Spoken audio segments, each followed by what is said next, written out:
All right, everyone. Let's discuss our favorite comic book villains today. We talked about the heroes back in the good old days of December 2020. We said we'd get to the villains in 2021. So now's the time to do it. We want to hear from, first of all, we want to mention we want to hear from our listeners in regards to their favorite comic book villains portrayed on film. So it doesn't have to be necessarily their favorite comic book villain, but the way that character is ultimately portrayed on film by whichever actor is playing him. The cool thing about the fact that there's been comic book movies now for as long as there has is we're getting multiple actors playing the same characters and getting completely different types of performances from them. I mean, the Joker alone has had like four different live action portrayals in the past 20, 30 years, I guess. Yeah. 31 years, 32 years. Are we counting Jared Leto, or are we trying to erase that one from our? No, I was counting him. I was counting him. He's part of it. And for all we know, his or Justice League performance will be supposed to be different. Pretty sweet. Yeah, and maybe eventually we'll get the Ayer cut, and it'll just be phenomenal. You never know. Crazier things have happened. I'm gonna bet against that one. That's fair. But yeah, let us know. Let us know if you agree with our picks, if you think they're utter shit, or if there are just any that we missed. Comment on our YouTube, any of our social pages. But that's going to be our feature presentation for tonight. But just to give you a little bit of a tease, before we get to that, we're going to go through one of our picks that a few of us were very close to including on our list. We all included three. So we're going to put this one as our honorable mention / most underappreciated portrayal. And that one is Willem Dafoe. Something of a comic book villain myself. There you go. The original Green Goblin. And really the only Green Goblin that matters on film so far. I mean, what have we had? We've had James Franco as like Green Goblin Jr. and it's also good.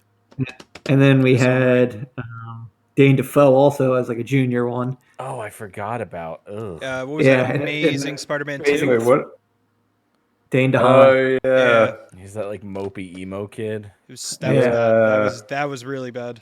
That was awful. Because they killed off Homer Hickham's dad, so they couldn't even show him as Green Goblin. They just had to go straight to Green Goblin too. Chris Cooper, he showed up and died, so that was kind of a bummer. But in 2002, in Sam Raimi's Spider-Man, we did get Willem Dafoe as the Green Goblin, and I think we can all say it was magnificent tour de force performance. The memes alone are worth it. But what do you guys? What are any memories about this performance outside of it looking like a goddamn Power Ranger costume when he was actually in it in broad daylight? Yeah, that was a cool costume. I remember the behind the scenes that they had for. I guess they had an animatronic face. He was originally supposed to be an actual scary monster looking thing. I wish they would have gone with that instead of the Power That would have been Rangers so much better. Yeah, if you can find it, you go on YouTube, search for it. It's like not a makeup test, but it's a prosthesis test, and it's the whole face is animated, and it just looks beautiful.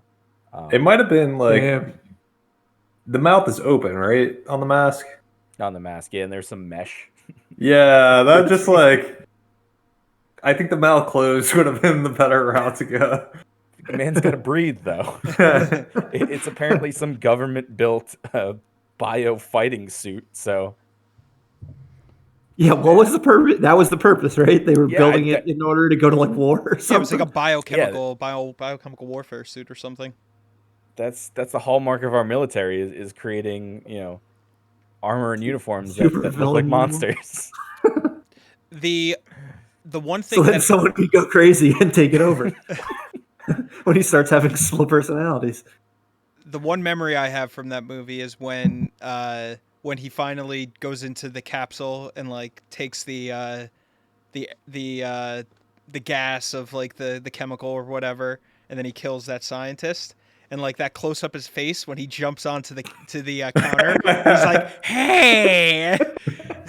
It's like not only the most Willem Dafoe thing I've ever seen, but probably the most close up Sam Raimi shot I've ever seen. It was just like perfect Sam Raimi, Willem Dafoe, right there. Yeah, Defoe's just such like a menacing looking person, like Yeah. without the costume. He works really well as a villain. Another memorable scene for me is when he's having like dinner, or like they're on the dinner table with Peter.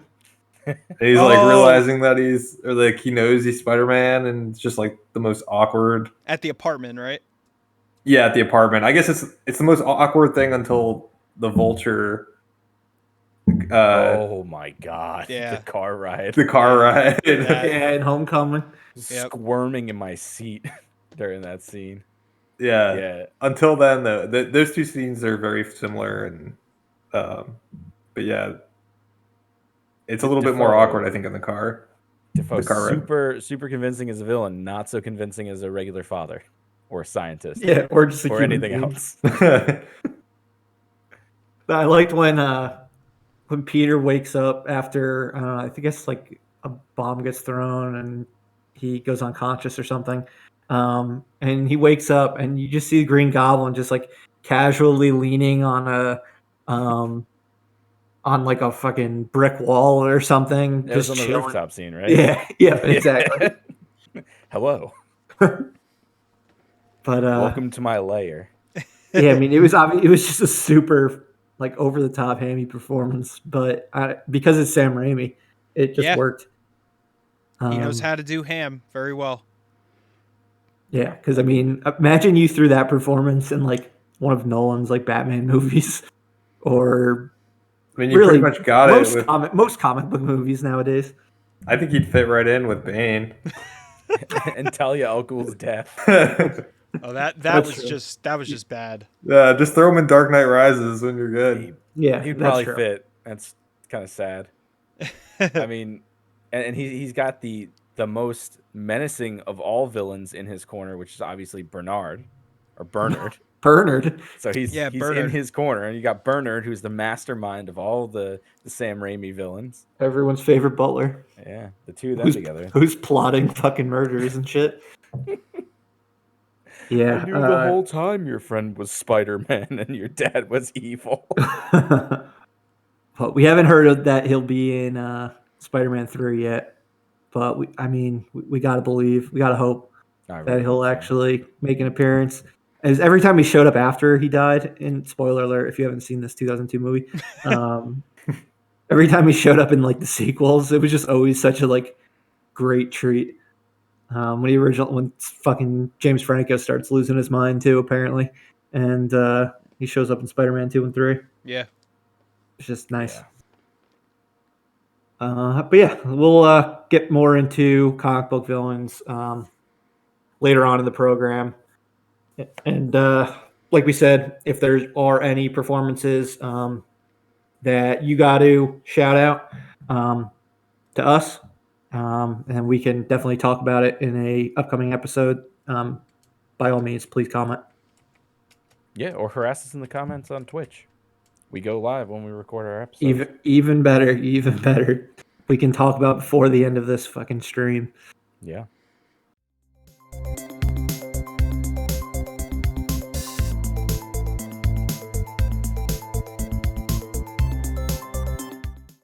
All right, welcome to Live Breathe Film, episode 31. You're here with Corey, Doug, JP, and Murph. Thanks, as always, for joining us. Before we get into our main topic today, let's run through some news and what we watched over this past week. As always, with news in this world we live in now, we'll start with release date updates, which, if you've been listening for the past 2 weeks, we absolutely called that this shit show of this past week would happen. We talked about how No Time to Die would get delayed, and we talked about how basically everything in Q1 would get delayed, and that's exactly what happened. It's just a matter of time. Yeah, basically everything that was supposed to open between now and the end of April have been pushed, along with a bunch of summer movies as well. And we're going to run through some of these Well, we'll run through pretty much all of them right now. And just remember, No Time to Die is the catalyst for basically all of these. When No Time to Die actually comes out, that's when you know the world is getting back to normal. Yeah. And society is ready to heal from the past year of COVID-19. But yeah, as far as postponements, we got The Kingsman, which was originally supposed to come out last February, is now opening this coming August. This is, I think, its third time being delayed. Maybe it's fourth. Yeah, third or fourth. A Quiet Place Part 2 will now be opening in mid-September, which is a It's third? good spot for it. Yeah, it's its third delay as well, I believe. But it works perfectly because basically every month from June to October has a major horror movie, and September didn't. So this is the big one for September. You got like Conjuring in July or in June, Purge in July, Candyman in August, Quiet Place in September, and Halloween Kills in October. So they should all, assuming Conjuring actually comes out in June, which it probably will because of HBO Max, they should all be able to coexist quite nicely. No Time to Die was pushed to October, which I don't believe any James Bond movie has ever come out in October. So that's kind of an interesting one. We'll see if Dune ends up jumping ship. It's kind of funny because Morbius got postponed twice in the past week or 2 weeks. Last week we talked about how it got pushed to October. Then No Time to Die went to the date that Morbius went to, and then Morbius jumped to 2022. Yeah, that's absolutely insane. That we're in January right now. Now Morbius is in a fucking 2022 now. Yeah, I believe Morbius is the first 2020 movie that has been pushed all the way to 2022 because that was supposed to come out a few months ago, and we've had a trailer for that for, I guess, at least a year now. About Feels that, like a really long time. I think it since did. I've seen that did trailer. Did it drop around the Super Bowl last year? I think something like that. Yeah, and Right? they have the Sting in it that has Keaton in it. Yeah, exactly. Fuck. So we might end up getting Spider-Man 3 before we get Morbius. It's fucking with the timelines. Exactly. It's fucking with the timelines. They might have to Marvel. throw scenes from one movie into another one just to make it work. Kevin Yeah. Feige is just like, you motherfuckers. Yeah. He's probably ripped all his hair out by now, and he's It's just in a horseshit. padded cell somewhere, curled up in his bed with his Iron Man blankets wrapped around him, screaming. And then another one that got pushed to October, a couple weeks after No Time to Die, is Last Night in Soho. So Yeah. Edgar Wright's latest did get pushed again. Again, this one was supposed to come out in September of 2020. So all the way another year later. Is that because something got pushed into its spot, or No, they bailed on the time? They just bailed on late April. Man. And unlike the many Saints in Newark, I haven't heard anything about it being because of award shows. I think this one might just because Edgar Wright absolutely loves movie theaters, and maybe he had some influence. Because he just, I don't know if any of you guys saw, he just was the editor of the latest issue of Empire magazine, which was all about movie theaters, and tons of famous people in the industry talking about their favorite experiences at movie theaters, which is basically something that we've talked about on this over the last year. So maybe Edgar Wright's one of our secret listeners. Who knows? He had said something on social media. I think I follow him on Instagram.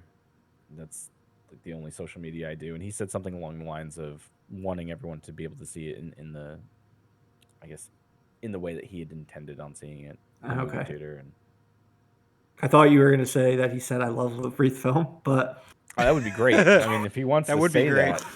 That, we'll take this as well. Yeah. So yeah, that one, unfortunately, we're gonna have to wait till October for.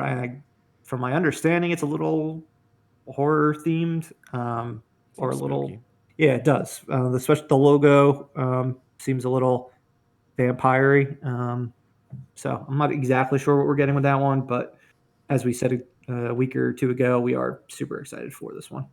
I think they released a new still when they announced that they were pushing it back, and it looked Yeah. really creepy. So So looking maybe a forward to it. Halloween release is perfect for it. And then Sony, they went on a tear with their delays. Ghostbusters Afterlife pushed from June to November, which is a bummer about this one. Morbius, like we said, got pushed to January, and Uncharted with Tom Holland and Mark Wahlberg has been pushed to February of 2022. So they basically jumped ship completely, with the exception of Venom, Let There Be Carnage. They completely jumped ship from summer 2021 and pre-summer 2021 because Morbius was supposed to come out in the early March, I believe. I think for So I don't know. I Ghostbusters, don't know what the hell what are they doing with Venom? Like, are they just hoping that things are good by June, yeah. or are they just not sure where they want to push it? I think Like, for that movie, they have enough time where they can make that decision. You know, they still have probably another, probably like 2 months where they can backpedal and shuffle it. yeah, Because they're yeah, a month losing, two at most. at this point, they're kind of similar to last year where they're running out of spots to put these films. They obviously, that movie, they want it to make money. It will make money. It would have probably in a, a non-pandemic situation. So they're probably trying to figure out like a contingency plan, but hopefully by June, like, they wouldn't have to do that and it can just come out. But Yeah, if it does get pushed, my worry is that it moves to Spider-Man 3 slot, and Spider-Man gets pushed to next year. I I think that would probably be the safest bet because I don't know where else they could put it. The late summer and fall, and Dude, it's gonna get it's so so stacked. packed. Yeah. And it's not even, they could probably find a weekend or a weekend to slot it, but it's just gonna get lost. It doesn't matter how Mhm. good it is. It's a comic book movie, and like a B-list comic book movie. It's not like like a straight mainline Marvel movie. So it'll get lost in the shuffle. They want to make money. So Yeah, I mean the first one was unusually successful based on people love quality too. Venom. Comic book Yeah, fans love Venom. Doesn't matter. I know the China audience like fucking went all in on this one. Mm-hmm. Um, so yeah, they're gonna want to make sure that it's put in a right spot because with the exception of Venom, it doesn't look like they have anything Mm-hmm. until really Ghostbusters. Um, But even for Ghostbusters, I think that's a better slot for that movie than the original one. I think November's that's a good time for that type of movie. I think What's the pushing it deal back is with just really bad for it, though. What's that? what did you say, JB? I just think pushing it back is a really bad thing for it because Yeah. I mean we see what happens with Wonder Woman. Yeah, I People mean, lose interest after a while. But the thing is, and at least with this, we've only really seen one trailer, so it's not like we've seen two or three at this point where it's starting to get stale. We've only seen one, so hopefully there's a little bit more there, and they can come out with another trailer that kind of reinvigorates interest. Hopefully, Maybe. yeah, I mean they haven't even shown the big three left yeah. yet. So, but I you don't bring up think a they're good going to point. show that in the trailer, honestly. I Really, hope you think not. they're just going to save them for the Yeah, movie? I get this feeling it's just going to be such a brief cameo, Mm, and maybe I one or hope two of not. them are in it for an extended period of time. But I feel like it's one of those things they're not going to spoil because there's not a whole lot left to it. There were rumblings that They're not going to base an entire trailer out of Yeah. one scene like Jeff Goldblum in oh, Fallen Kingdom. fuck you for doing that. Yeah, that There was have been bad. rumors circulating that Rick Moranis is not actually counted out for this movie yet. Really? Yeah, I keep seeing it. I don't know if it's Is it because bullshit. of delays or like they Maybe. have time to add him somewhere? Yeah, maybe. I mean, if that's the case, then I read that cool. they're still, whoever is still talking to him, like, he hasn't said like flat out no yet. Well, we do have what's the new ghost in the movie called again? Was it Muncher? Muncher? Muncher. Yeah, we do have Muncher in Ghostbusters Afterlife. So, if you haven't seen him, go check out our Instagram. It's in the stories, I think. What a bad name for Yeah. a ghost. Yeah, that's bad. That's bad. Well, they're trying to do Slimer, and they just fucking missed the mark entirely. Like, all right, what is this? The other one's Slimes. What does this one do? I don't know. He's fat. He eats things probably. I don't call him Muncher. You never know. Maybe it'll be like a baby Yoda. It'll just, lightning bolt. Have you will seen just- Muncher? I don't think Muncher is captivating the hearts of children. I don't think like non-female nerds or female non-nerds are going to be like in love with Muncher the way that they were with Baby Yoda. But- The kids are not lining up to get Muncher toys. They did in the 80s Next with year. Slimer. No. Yeah, I but never had a still- Slimer toy. Yeah, I didn't either. I wouldn't know. Um, I don't really remember. He was on the high C ecto cooler. The Ecto Cooler. Which is Yeah, amazing. Slimer also wasn't as gross as Muncher. Yeah, that's true. He was kind of gross. What He's they pretty gross. they rehabbed him in the Ghostbusters cartoon that I'm the blanking real on Ghostbusters. the real Ghostbusters, Yeah. where he was like he helped them and like wasn't as gross. Yeah, and he was friendly, and he was the, goofy sidekick character. Yeah, and that kind of rehabbed him from like what his character actually was in Ghostbusters. Where Yeah, he's you just, see him munching on hot he's dogs just in eating the first one. eating food and running through Bill Murray. Hot dogs all in. Oh God. Outside of movies that were pushed back, we've got two that got release dates. Actually, these are two more that were previously pushed back. We're getting that movie Nobody with Bob Odenkirk, the one where he's like John Wick. I don't know if any of you guys have seen the trailer, but it looks ridiculous. That one has been pushed to No Time to Die slot in April. It was supposed to come out at the end of February, so it's got another month of breathing room from with vaccines and shit like that. It looks silly, nothing special, so no wonder it's coming out still in this early portion of the year. And then I don't know if you guys remember, we talked about this movie Antlers last year. Oh yeah. I've been pumped for this for like that fucking horror forever. movie Antlers with Kerry Russell. Yeah. Wasn't that Uh, like the only thing they showed at Comic-Con or something? Yeah. Something weird like that. Yep. It was one of like three things at Comic-Con. I know some of our listeners were like, "What the fuck is Antlers?" I think I said, "What the fuck is Antlers?" It looks cool. Our hosts and our listeners don't know what the fuck Antlers is. But yeah, it's coming out in October now, so that's coming out around Halloween as well. It's probably going to get murdered by Michael Myers, but it will be opening in October. And then Bob's Burgers was supposed to be coming out early this year. No release date is set now for it. I don't know if like they're obligated to put it in theaters because of the Fox Disney deal, or if maybe now they're going to go into like a drop it on Hulu or something like that situation. But Made a Bob's Burgers movie? they are. Yep. It's been a while since we've gotten a adult cartoon or family cartoon. Getting a version in the movie theaters, but finally getting one. Who watches Bob's Burgers on here? I love Bob's Burgers. I watched Bob's Burgers. Yeah. It's good. Yeah, I've never really seen it. The animation kind of like put me off originally, but it's funny. The voice acting's funny. The writing's funny. Yeah, It's something worth anything checking H- out. Yeah, anything H. John Benjamin's and I'm all about. I'm there.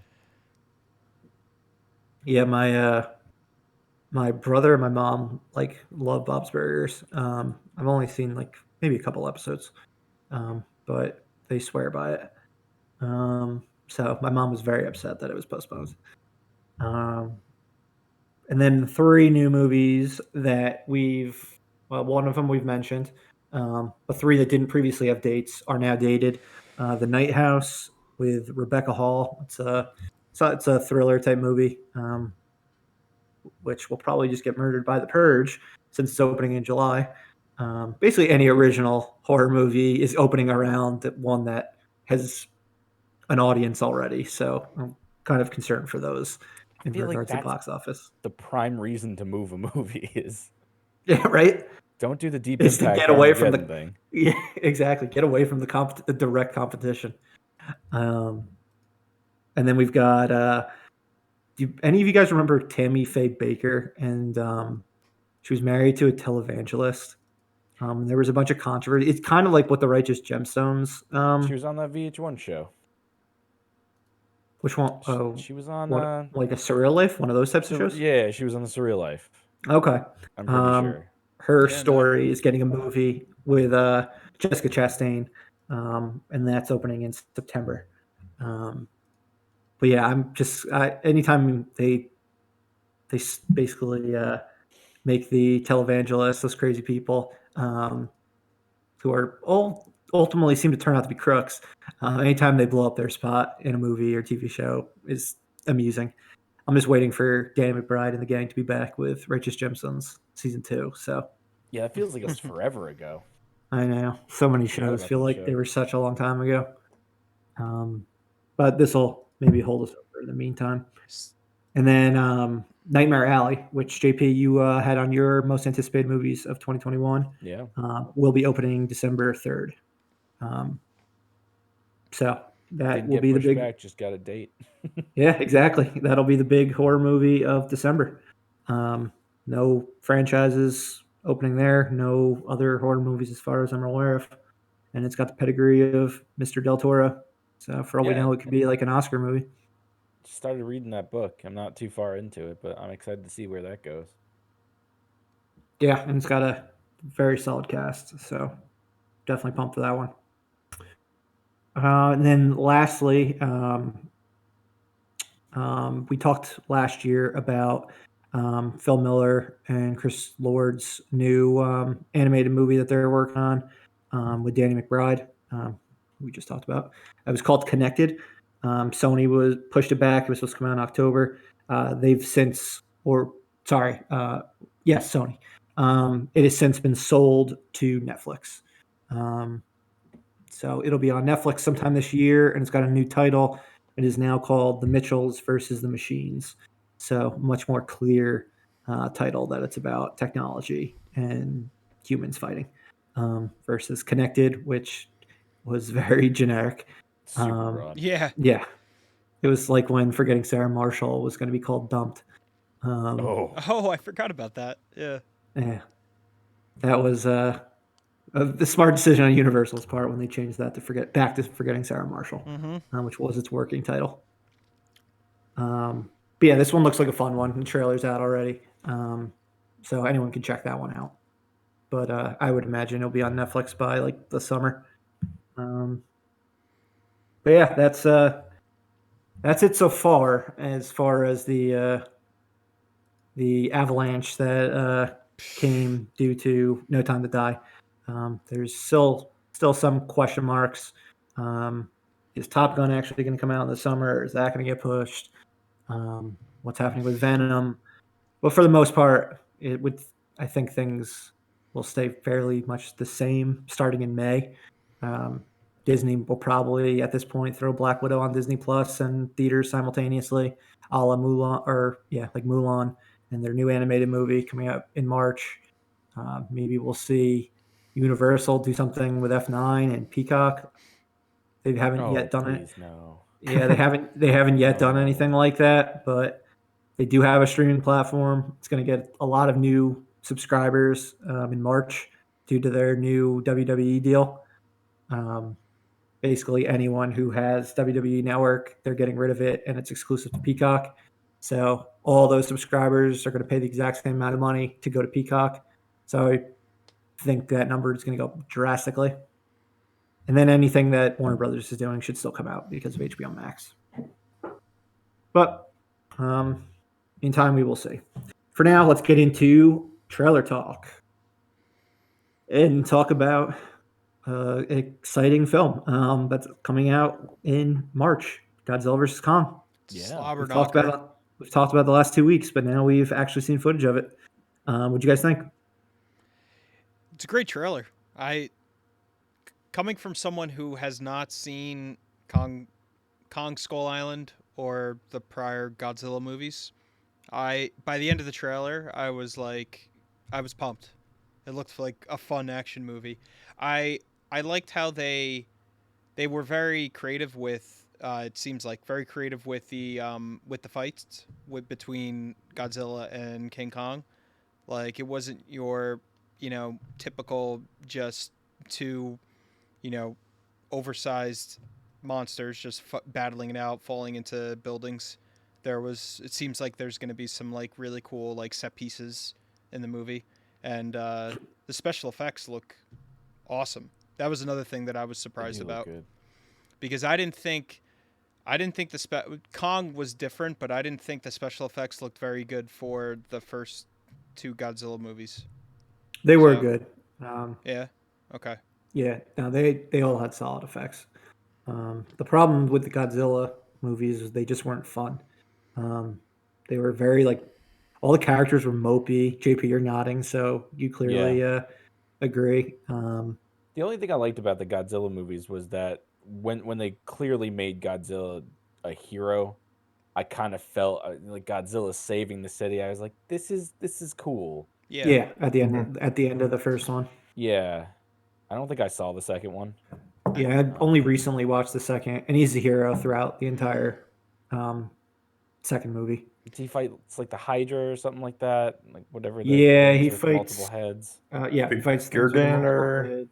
whatever it's called. Gurgan's not. Goron, or something like that. The one I don't know. the one thing that the American Godzilla monster movies have not been able to do, and it looks like they might actually do it with this one, is just sensationalize like this ridiculous like battle like between you know right here it's King Kong and Godzilla, or like Godzilla and like Mothra, or like whatever monsters is like the big bout. Like you have to sensationalize it and make it fun, and not make it about all this drama about all these ancillary characters. So it seems like that's what they're doing, like they're building it up to like this big bout, like bout of the year type of thing, and like hopefully it'll just be fun. It'll just be like a fun action movie to go see, popcorn flick. I think it looks like a great 90-minute movie. And I think Yeah. if it's any longer I'm than so 90 worried minutes, that it's going to it's be gonna like fucking 2 terrible. 2 It's going to be like hours. 2.5 Well, hours. Yeah. how long were the other universe films? Like were they long in this universe? I think they're about all around 2 hours, maybe a little over for Godzilla versus or Godzilla King of the Monsters. I think was a little bit over, like 130 minutes. Okay. Skull Island was 2 hours. King Kong was, I guess that's not the same one though. Yeah, that's the Peter Jackson 2005. one. Peter That was Jackson 3 hours one's and long. 21 minutes. Yeah. Yeah, that was was long. a long one. Well, half the movie Yeah. was like the journey to Skull Island. And, Yeah. Yeah, 'Cause they're- Godzilla King of Monsters was 2 hours and 12 minutes. Mm. Cut 'Cause off they're- half an Fine. hour. Yeah, they 2 could have fight cut out like scenes. all the character development and just. Yeah, I think you do like an hour 45 minutes. Yeah, and that would you're, be and you're fine. good. Because There's there's so definitely much- gonna be a bunch of setup with like before The they little actually girl start that speaks fighting. to the monkey. Yeah, exactly. Yeah. Like Yeah. the part where they're on the boat and stuff, and Godzilla comes and attacks probably won't be until like, what are you guys thinking? 30 minutes into the movie? Probably 45. Yeah. That would be a good amount of time. Yeah. Yeah. So Which I was thinking, like, how is that battle gonna work? Oh, that boat would sink instantaneously. Well, yeah, I mean, as soon as someone assuming jumps, it could, everyone's it dead. was like structurally, they're like, we're gonna make this boat like float with giant ass King Kong on top of it, and then Godzilla jumps on board too, and it's like, Oh no, we didn't design it for 2 monsters.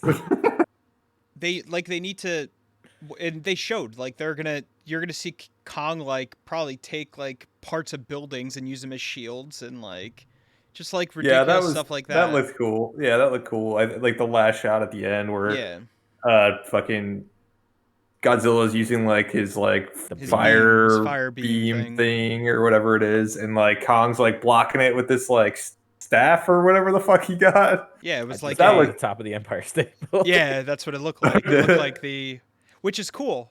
I mean, that's what it's supposed to be. Yeah, I like the weapons. I mean, that's something that Godzilla would obviously have, or not Godzilla, King Kong would have over Godzilla, is he's got like hands. Mhm. Yeah. They can not just like delve into the sub characters like the human Which it characters looks like too they much. will. Like, yeah, just it looks like they're a little going to. bit, but just enough. They can't do it too Like- much because it's like you're not going to see this movie for Dude, Millie Bobby Brown.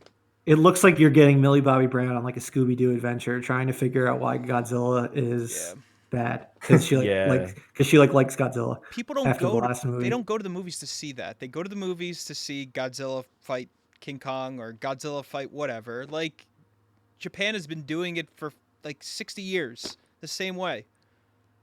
Have you Which guys is been? form- Which it's kind of interesting because like when you guys look at the Jurassic Park movies, you're looking at what are you looking at more the character dynamic or the dinosaurs The dinosaurs.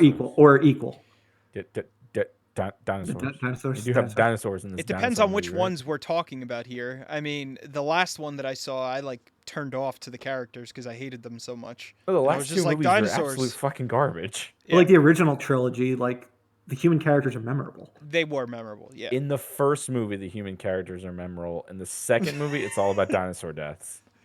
And True. then the third movie, it's all about William H. Macy, and I don't give all- a fuck what happens out The third movie, otherwise. I still to And- this and day Billy. hate the third movie. Oh, Billy. I hate the Alan. third movie. It's not saw that- bad. I've seen that movie twice. Once with Murph in theaters, and I hated it, and then I saw it again on television, and I hated it. The third one's just a garbage. silly monster movie. Like it, Yeah.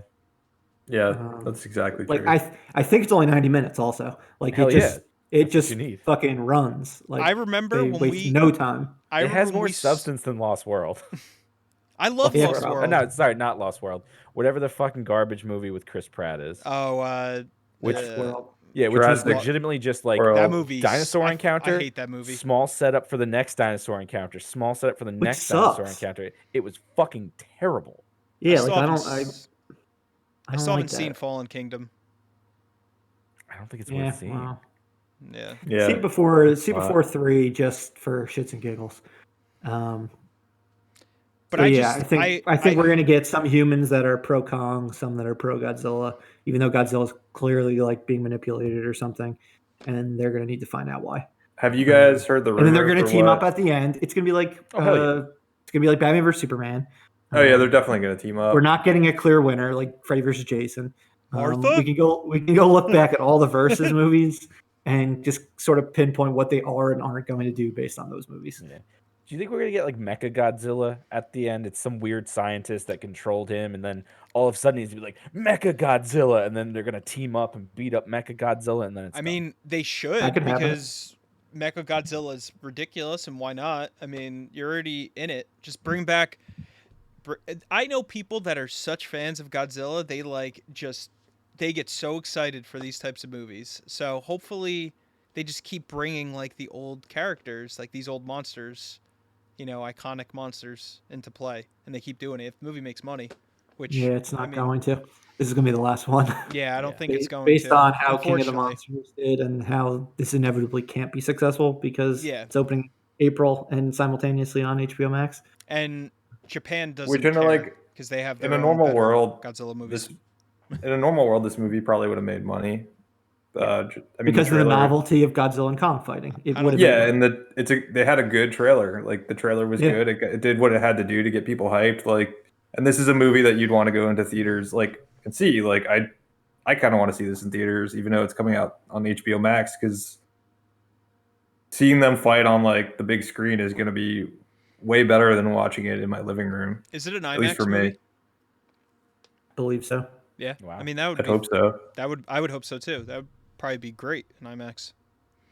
I think depending on how annoyed I get, I think I've already said to myself I'm going to go see the little things in theaters, just Yeah. to make it. Oh, you are.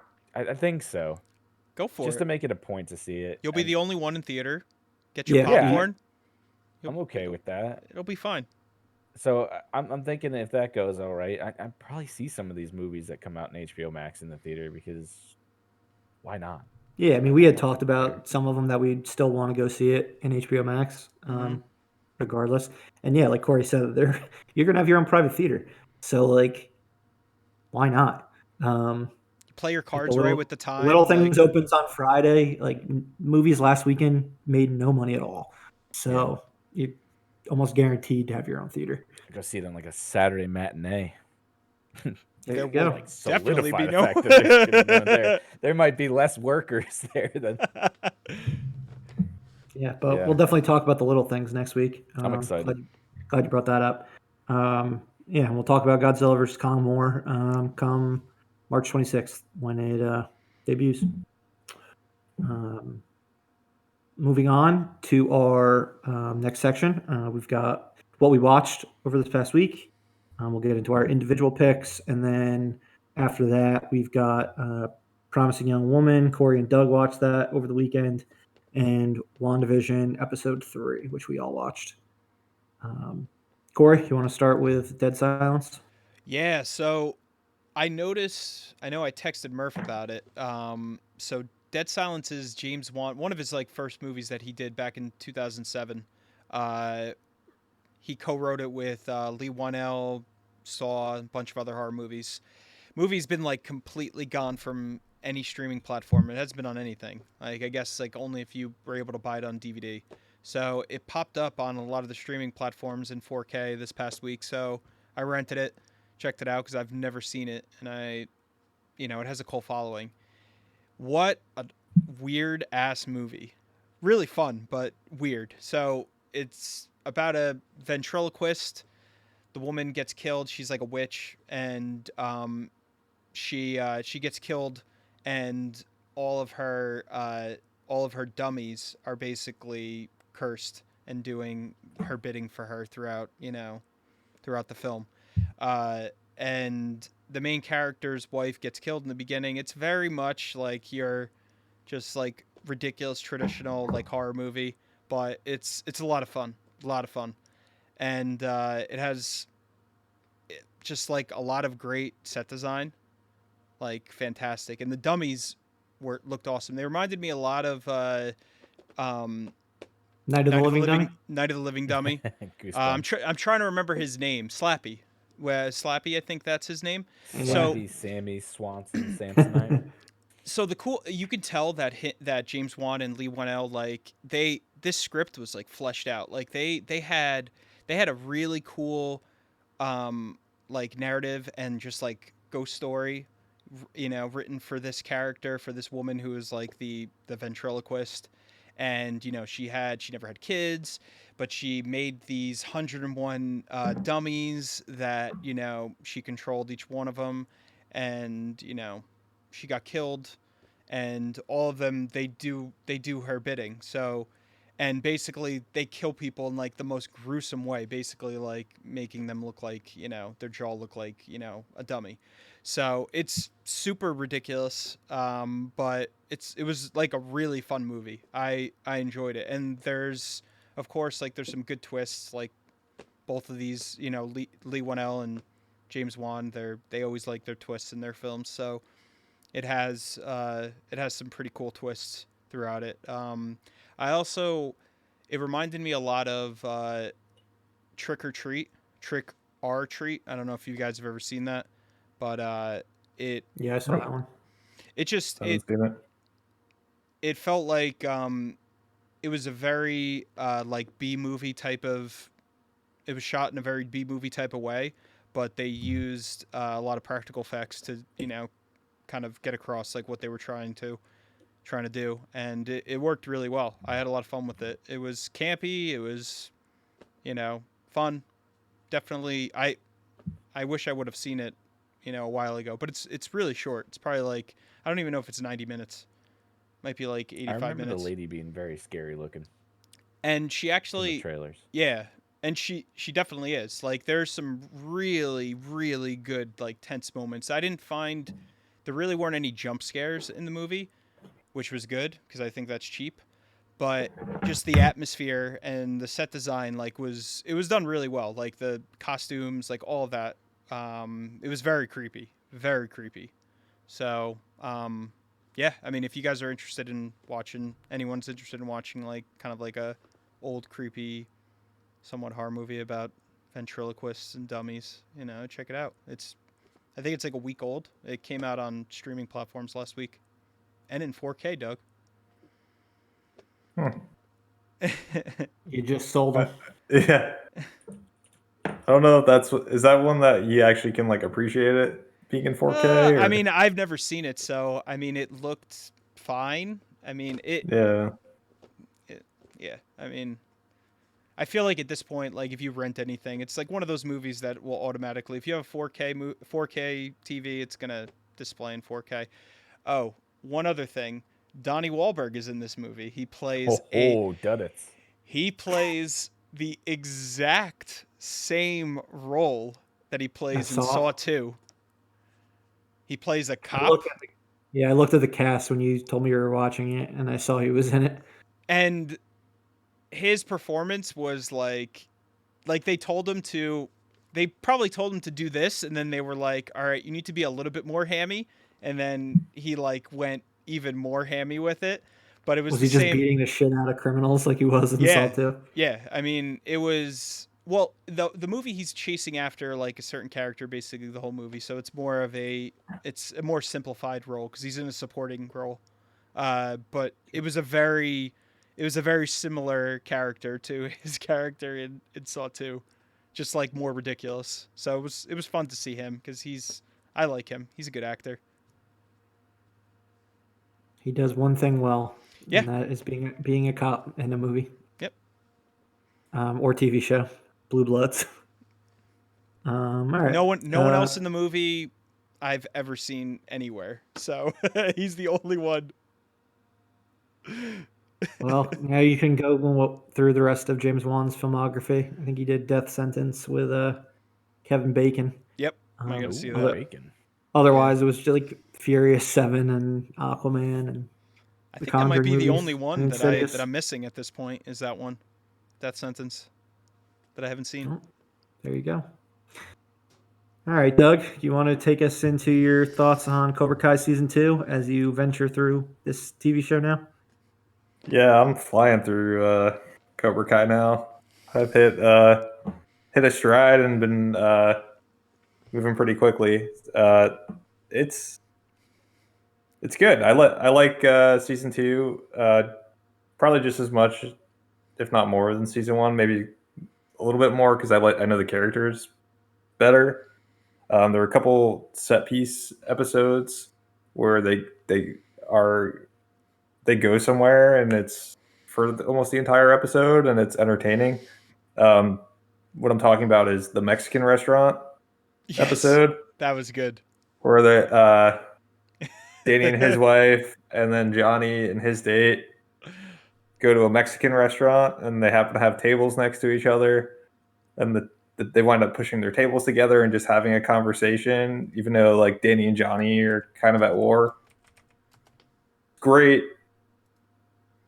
episode. I really enjoyed just seeing the four of them interact and sit down together. I thought that was one of the better lines in the movie or in the TV show happened during that scene where the waitress asks if everything's okay, and Danny's wife replies that like, yeah, they just have like warring karate dojos or just like so nonchalantly, and the waitress is just is so good. She's like one of my favorite characters in the show. She's fantastic. She has lots of great one-liners. She does have a lot of great one-liners. She's like the stand-in for like the audience who is just like, this is the most ridiculous thing in the world. She breaks like the fourth wall. Like the comedic, value for that character is like perfect. Like she comes in like the right times with a one-liner that's just killer. Yeah, that was really good. And then right after she says that, she orders like the Cadillac margarita. Like she's like, make sure it's a tall one. It's like, and so Johnny gets his Coors Banquet. Hell yeah! Of course, that's it. JP, you saw that a bar you went to had some sort of Karate Kid themed drinks, right? Yeah, 2 weekends ago I went, and it was they had the Johnny, which was just Coors Banquet beer. That's actually amazing. I don't even think it was Coors Banquet. I think they were actually selling Coors in a can. Okay. Can you have Coors Banquet in a can? Yeah, you can. Okay, because it's a good thing it's not Coors Light, because light beer's for pussies. As clearly stated. And then I think the Daniel was the margarita from that episode. Actually, no. It was a vodka Yeah, from season 1. Yeah, it was when they go to the Yeah, bar and the they dive look bar. her up on. Yeah, I thought that was really funny. I actually didn't notice it until we were about leaving, and I looked at the drink menu and said, "Holy shit, it's Cobra Kai." That was fantastic. Yeah, it was lovely. Yeah, it's a good little nod. As for the rest of season 2, the '80s skating rink I thought was fun. That was another one of those set pieces that where was it a was the good kind of like a nice. It was also like a nice little nod back to the Karate Kid time, just doing like something '80s themed. And I thought the school fight was pretty. It was super cheesy, but like so good. Very it cheesy. was fun. I enjoyed it. I liked how they tried to make it like one shot cool, but it was like okay, like it's good, like it's entertaining, but it's like you're not Daredevil. Like this isn't like the hallway scene. The setup and the choreography was so well done, and they didn't try to like they basically sensationalized like this ridiculous fight scene that's happening in this high school, and it was fun. It was like a really fun 15 minutes, 10 minutes of the show. I feel Yeah, like It feel like a while. it was a long time, and they Yeah, kept it was definitely fun. they kept doing what they do best is they intercut between different scenes between the main fight and keeps you engaged. Yeah, and then you have the stinger at the end with Miguel. Go. But I felt validated that Miguel is not the villain of this show. Yeah, when you were I knew I hated that Robbie kid. when you were talking about that with us, I guess last week, I'm sitting here and just like, yeah, I hope not either, Doug. Yeah, Hey, the show's not over yet. that's You're true. not even done with season 3 yet. Miguel could take like a very dark turn. So soap operas, they fucking can pivot on a dime. So That's true. let me ask you, what are your thoughts on Kreese and how he has like taken like the ham roll and just ran with it? I think Like- they needed that, honestly. I think it made sense to bring Kreese on board and for Kreese to go just like full villain because Johnny is just like not a bad guy. And so like Johnny and Danny are both like not bad guys, so it just like you just need misunderstandings for them to get mad at each other, which is what I was complaining about in season 1. So if you bring in Kreese, who's just actually like a complete asshole, like then it makes sense that they would be mad at him because he just does like shitty things all the time. So It's I think like- it solved their problem of like having to manufacture drama Yeah. out of two characters that are really like nice guys at the end of it. At Well, the it's end of the day, like it's like Martin Cove like came back, like he's just been waiting, to come back as Kreese, to do this role again. Like he just like fell right back into it. yeah, you can tell he's having a blast, just hamming it up. All right. Well, next week you're definitely going to be done with season 3 by next Yeah, week. I'll definitely report back on season 3. But yeah, season two is definitely better. I think for me, I had to get over like the hump of the first couple episodes. It was just like a little too cheesy, and I wasn't invested in the characters. So once I got invested more, Glad you got there. After Cobra Kai, you can go and watch the new Saved by the Bell series. Get invested in that cheese. I don't think I can do it. One cheesy. I don't think any of us cheesy had show. any sort of investment in Saved by the Bell to begin with. I mean, I No. kind of did because I have older siblings, but not enough to like to actually watch it. Definitely not. I barely watched it back in the day. I watched more of the college years, I think, than anything God. else. Those are probably even worse. Oh yeah. Yeah. I watched all of it, but I'm still not invested. Forgot. You only had fucking 10 channels to choose from. Yeah, I've seen all of Saved by the Bell from the young years up through high school to the college years. I've seen it all. So there you go. Just get a Peacock subscription and you're good to go. All right, JP, like- what did you watch? Yeah, I watched News of the World. What was it? News of the Oh, World? you watched it? Yeah, I Oh, did wow. watch that. Yeah, but I don't want to talk about that since we talked about it last week. But I really enjoyed it. It's incredibly unbelievable that Tom Cruise is from Texas. Or Tom Hanks is from Texas. It'd be unbelievable if Tom Cruise was from Texas also. That's true. I would believe that more than Tom Hanks. I really thought Tom Hanks was from Massachusetts. Turns out he's from I California. thought, yeah. Oh, in real life. Really? Same I thought he was fucking from the thing. East Coast. Yeah. Yeah, I Wow. would have thought he was an East Coast guy. Completely unbelievable as a Texas California? born and raised man, but it doesn't take you too much out of the movie. So that was good. Even like 20 minutes of the movie, I'm like, oh, like he moved to Texas after like way into his life. He's not actually from there. Yeah. Like, no, he is. Yeah, that was silly, but that was a good movie. And then we watched a little sci-fi movie on Netflix called What Happened to Monday, which is really interesting and it's a little low budget and weird. It came out in 2017. It stars Nomi Rapace, who From Alien. Gold Dragon Tattoo. and Prometheus and some of the other things. I didn't really know her too well. She plays 7 identical twins in the movie. And it also stars Willem Dafoe for like 5 minutes, and Glenn Close is in it as well as kind of. It's an interesting cast. It's very interesting. It's a really weird movie. Everyone has really fluid accents. We had no idea where it takes place because there's people with British sounding accents. She's got this weird French / I think she's Swedish sounding accent. Yeah, I think she is. I think Numi is Swedish.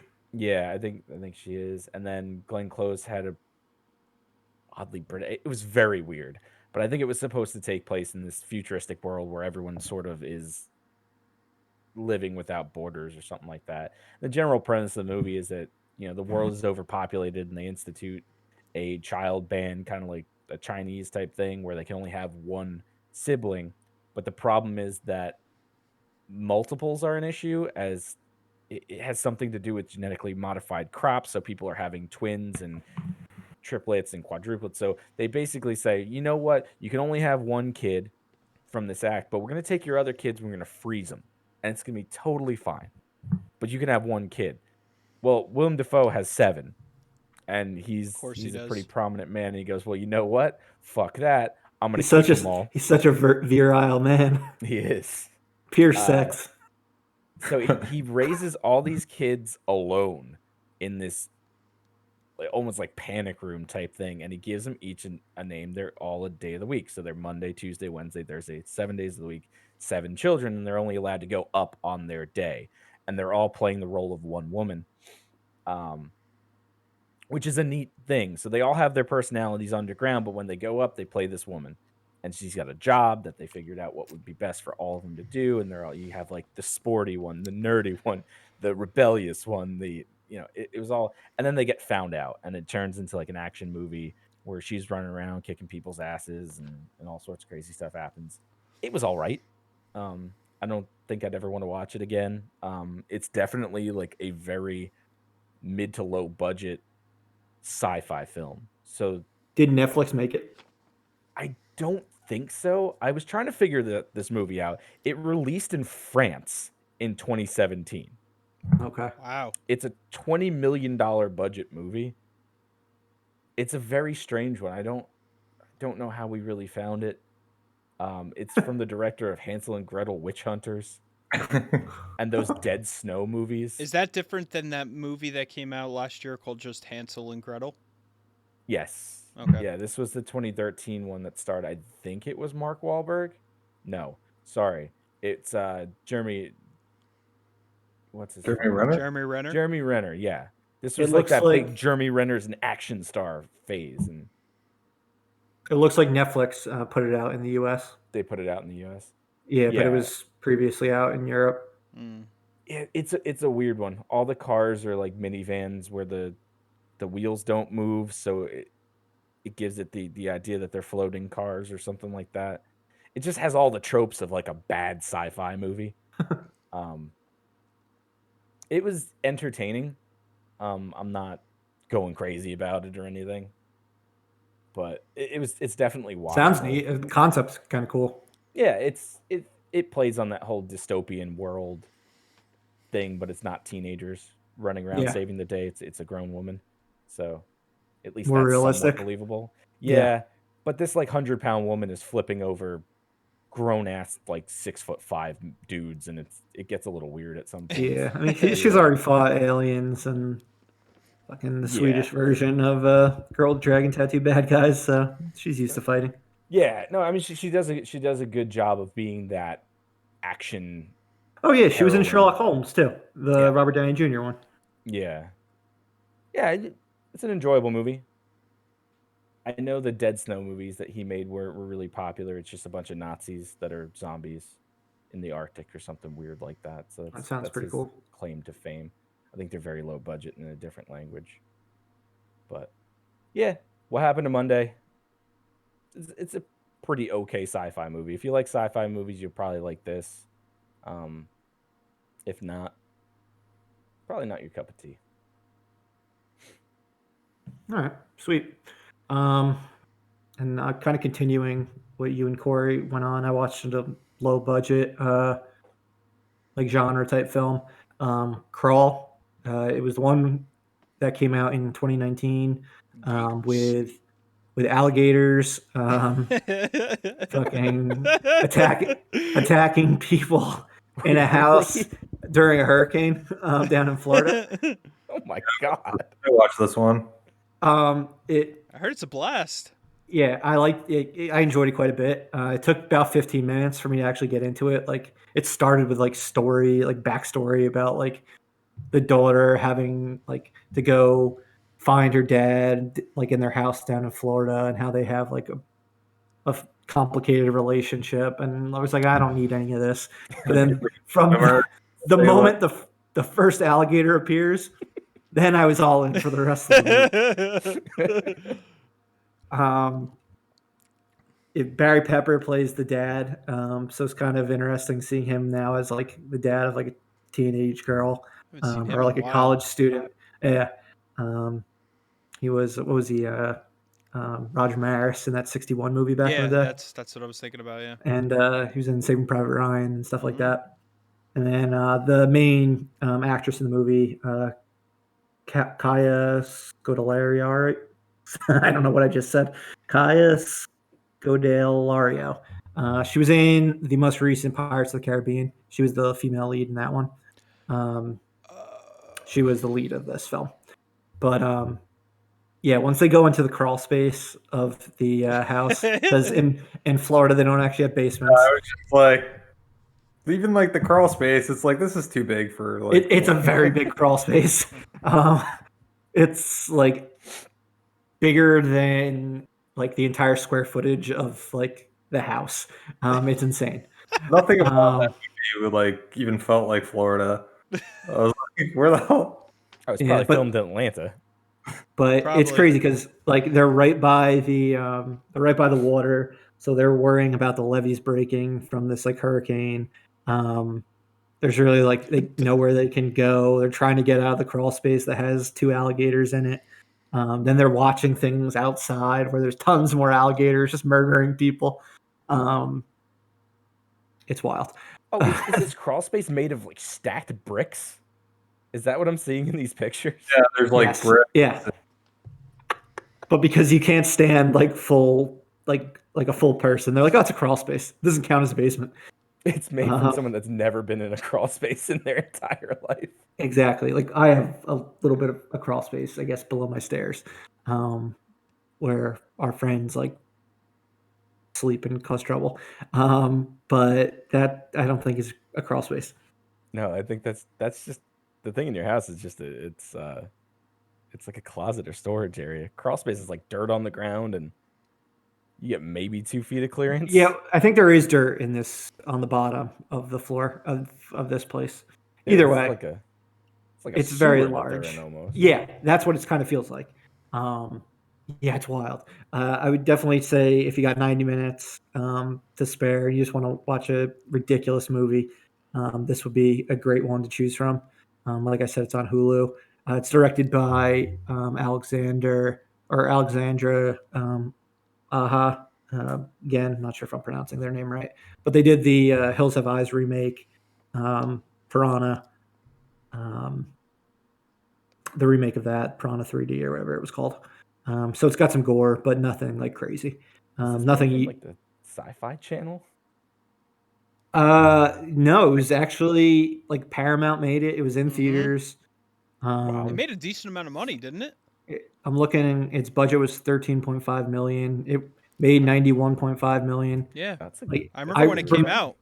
I remember the trailers and being like, "Oh, this is dumb," and then it ended up having like a 90 something on Rotten Tomatoes. Yep. Because nobody can say that it's a great movie, but nobody will say like it's a bad movie. It's like because it's enjoyable. I remember hearing like so many positive things about the movie. Like it was ridiculous, but just fun. It was just like a Yeah. fun, genre film, I guess. Yeah, so I would definitely say it's one worth watching for the absurdity of it all, and it is kind of thrilling. So the first time a croc or an alligator popped up, I was like, "Oh shit!" So yeah, it kind of reminds me of like an Aliens type movie, where they're in a small space and trying to avoid the creature. Yeah. That's cool. It's Sam Raimi produced it too. Yes. I remember that. Thank you for pointing that out. Because when Paramount and Sam Raimi popped up over the opening credits, I'm like, this movie actually has some like legitimacy to it. Yeah. So yeah. All right. We can jump now into Promising Young Woman and then WandaVision episode 3. All right. Corey and Doug, you guys have caught up with it now. So, spoilers, I guess, right? Spoilers. Wait, we're gonna start spoiling Promising Young Woman? I mean, I probably wouldn't spoil it because this goes into our spoiler conversation of last week. It's still in I mean, this is a hard movie to. Okay, so that's why I wanted to call it out there before it's not I hard start to saying talk. anything. Just don't talk about anything in the last 20 minutes of the movie. Yeah. Or 30 I mean, minutes are we of the ever movie. going to talk about it again? Probably I think it's not. still too Because you new. might as well spoil it then. Just Maybe That's like true. It's All still right, too new. Here's what we can say. If anyone is listening right now, you want to hear a little bit about Promising Young Woman, go back a few episodes to when I talked about it. Anyone who has seen it, listen to it now, because at this point, 3/4 of us have seen it. We'll talk spoilers. And then we'll get into WandaVision in a few minutes. I don't know. What are we going to do? How are people going to know when to get into WandaVision? Do we like... We could do a timestamp. yeah, we'll have timestamps on We'll have a YouTube. timestamp or on if YouTube. not, Yeah, just- we'll do a timestamp. We'll spoil, yeah, we'll do a spoiler timestamp section Yeah. for this. you were on Twitch, but I don't think there's anybody on. At this point, I don't know. No, I don't think anyone's listening to us. But if they're listening to us, they deserve to have this movie spoiled. How dare you listen to us? If they're listening to us, we will write in the comment when we have moved on to WandaVision. So this movie, I went into. I mean, I don't know if you guys did, but I went into this completely blind. I saw the trailer maybe a couple times, and then Murph obviously didn't spoil really anything from the film. So the pacing and like the tone of the movie really caught me off guard, and I was sitting there like, what the fuck am I watching right now? Like, what am I watching? And it was great. It was very thrilling. Like I kept like second guessing myself like where everything was going. And it was weird. It was like very action packed, for that type of film, and I was not expecting it to be as action packed as it was. Not like action packed like, an action movie, but just like very thrilling, and just I was like glued to the screen because I wasn't expecting it to be, as dark as it was. So, what do you think, Doug? I thought it was for me. I thought it was going to be like a lot darker from the trailers. I know Murph, like the last episode, warned that like don't like whatever you saw in the trailers, like this isn't that movie, because from the trailers it looked like she's like going out pretending to be drunk. Guys pick her up. She's not really drunk, and then I thought she would like murder these guys. Yeah, See, I that's didn't- what it looked like. See, I didn't take it as that. Which I was like, oh, that's gonna be awesome. and then And that's even how the movie kind of starts. Like it does Right. kind of like yeah, the she's cold got, open of the movie makes it seem like that's the way it's she's going. got like blood all over. She's got a list where she's crossing, like writing names down and like tallying up, and she's got like a big tally going. You're like, oh shit, she's like just fucking killing people left and right. And then as it goes on, you realize that she's not killing people. She's just like giving them a hard talk. Like, don't do that again. More of a Exactly. psychological thing Like, than, I than fucked with anything. yeah, but it was like these guys are gonna go back out there like the next fucking night and do the same fucking thing. Like, I don't know. It wasn't like so that part of it I was kind of like, all right, whatever. Like she's giving them like a stern talking to and fucked with them a little bit. Great. Um the like whole Nina stuff, like, I don't know. I guess I like not knowing Nina, I didn't like care enough about her that for like the revenge plot. It was more of a mystery than I, anything. I wasn't like overly invested in the story once I found out that she wasn't killing people and she went down like the Nina route with like trying to get revenge. It just like I don't know. I guess I wanted it to be darker. It like wasn't nearly as dark as I thought it was going to be. Her like revenge on people wasn't like it was still kind of like not dark, not like vengeful enough. I thought. Revenge on the majority of people were just like fucking with their heads. Yeah. Yeah. Like It was a lot of like Connie Britton and Alison Brie. Mm-hmm. I mean it would have gotten violent with Alfred Molina, but Yep. well, the way- what would it have? Because like her No. MO up at the yeah, point because would she It had a would guy have. there ready to go inside, Ready to go in and kill him. or no, beat the shit there's out no of way. him. There's no way she would. It was probably just beat the shit out of him. At I best, guess. at worst, it would have You been like think? it would have been some other like, gotcha. Maybe he has a gun and like a flag. It's like Joker and like a bang flag. See, as the movie was going on, I texted Murph this after the fact. I felt like it was like falling down with Michael Douglas. Like that's like her character was just literally losing her shit. Like throughout this entire movie, obviously before the movie started, like she was just ready to snap. And like the movie, got recorded, got, exactly when she was going to snap in the, in the film. And that's what I felt like, that progression. It was very similar for me. That was the first movie that I thought of as I was watching it. And I guess I just didn't pick up on it. I thought it was going to be more of a like lighthearted, Happy Death Day, freaky type of thing. And I was not expecting that movie, personally. So That's weird. That's funny that you thought it was going to be a lighthearted comedy. And I thought yeah, it was going to be super dark drama. yeah, I And, was, and it's like, funny the because my girlfriend was thinking the same thing. Like she saw the trailer a bunch of times, and she wasn't expecting it either. So both of us are sitting there, and like it was a fun experience because we kept looking at each other like, what the fuck is going on?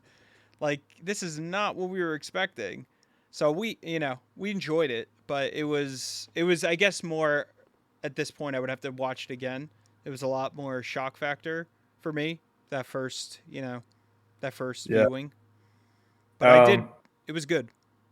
things I did like about it, though, I thought the cinematography was really well done. Yep. There was a lot of really pretty shots throughout that movie. Um, like even like I remember, she like had her nails all different colors, and like she just like be a close up on her hands, just kind of like doing whatever the fuck she was doing. That I don't know. I found like I liked a lot of the imagery and I liked the music. I think I commented to you, Murph. Like I loved when they, uh, what was the song that what was the song they used in the trailer where it slowed down? Toxic. Toxic. I like that they actually like included that in the movie, and that's like the song they use like at like the big finale or right before the big finale. So I liked the music. I thought the acting was really well. I thought I don't what's her name? Carey Yeah, Mulligan. Carey Mulligan. yeah, yeah. I thought she did a great job. Um, Yeah, I think the casting was like the best aspect The of it. supporting cast was great. They were They, amazing. I don't know if like you guys noticed, but like the way that all of, like the guys in the movie, they casted all people who are like most known for like playing like a nice guy, like Hmm. in like a movie or a TV show. Whether it's like New Girl, Veronica Mars, The OC, Veep, et cetera, et cetera. Bo Burnham, who's just fucking just like known for being a nice guy. And then they just kind of like turned everyone on their heads. Hmm. It was pretty cool how they did that. That was cool. Clancy Brown, I like. I mean, he's good in everything that I see him in, but he was a standout for me. I really liked him as, a uh, father. yeah, Cassandra, Carey Mulligan's, uh, her character's father, and Yeah. the mother who escapes me. But they were both. Yeah. Jennifer Coolidge. Yeah, they were. Oh yeah. Stifler's mom. Yeah. They were both fantastic. Just the supporting cast as a whole was like unbelievable. Like I thought they were fantastic.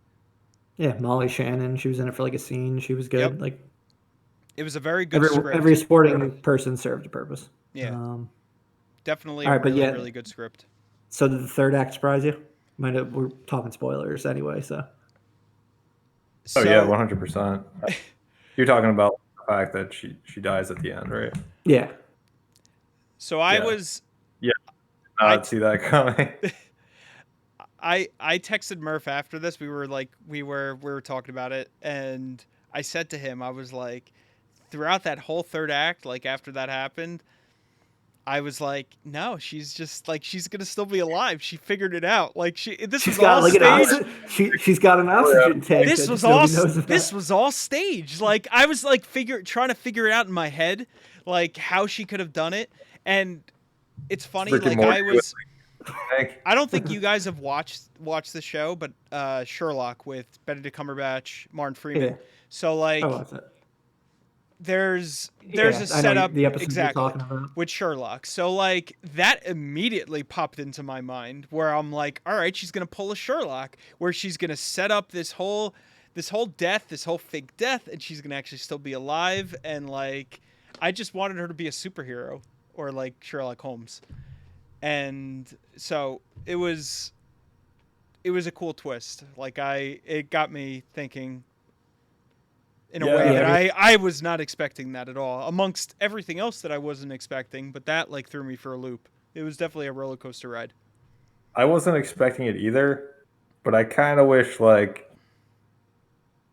I don't know. Then it like gets like they undo. I like felt like that all of a sudden we were going to like a dark ending, and then they were like, "Nope, there's gonna be this like text message plan That was where so good though. That was the best way to do it. That She was was like the fucking Joker in the end. I thought that was actually incredibly satisfying. Like more satisfying than her actually not dying for me. Cuz it was I mean, still I thought it was still like that dark it, comedy, dark ending, but giving her yeah, satisfaction. I don't know if it was like the fact that it happened like perfectly timed with the wedding, or like there was just something about it where I was just like a little too like Well, I mean, it makes sense that it did. I mean, she knew the bachelor party was a week before the wedding. Like Mhm. everything did. They set everything up to fall in line the way it She did. just didn't know where where. it She wasn't didn't know cheap. where. But like, how would you like the fact that like, yeah, you can send things like to the police at a certain time, but like you can't control when the police are gonna like read everything and like get in the cop car or drive to the wedding and like arrest people. Well, she Which I said get that it, she was going to send the information, was going to Yeah, get sent to Alfred. everyone right? But you can't if she time the died. police so they happen to pop in at like during a wedding. Yeah. I don't It's a know. movie, so like it just was like a little too like movie ending for me, I guess. It's my whole problem with that whole story is I think I just wanted something a little bit darker. That was a Gotcha. little like lighthearted, I think, for me. I do have to give one like props to Bo Burnham because, like you said, Murph, like everything that he's been on, he's very good at playing. If he is, I don't know if he is actually is a really nice guy, but he plays a really nice guy very well, and he did that for 95% of this movie, and like I hated him at the end, like after that last twist, and it was great. Like it was just a cool character, you know, just like change that Yeah, I it wasn't didn't expecting. didn't like cheapen the character at all. No. And Like everything was set up. I thought that was like the characters were written very well, the script was written very well. I enjoyed it. Just wasn't what I was expecting at all. All right, cool. Anyone else who is listening, if they've seen it, want to comment on their thoughts, by all means, go for it. But other than that, we will get into WandaVision episode 3 now in color. Yeah. You want to put it on Twitch that they're available to jump back on if there's anyone on there.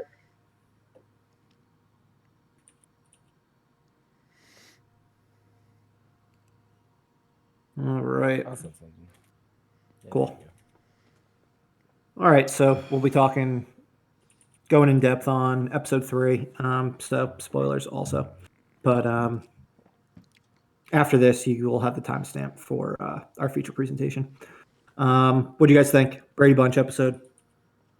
We get where we are in color, as the title suggested, and the end of last week suggested. Things are getting weirder and weirder. That they are. The fucking hedge clipping the stone wall. That was creepy.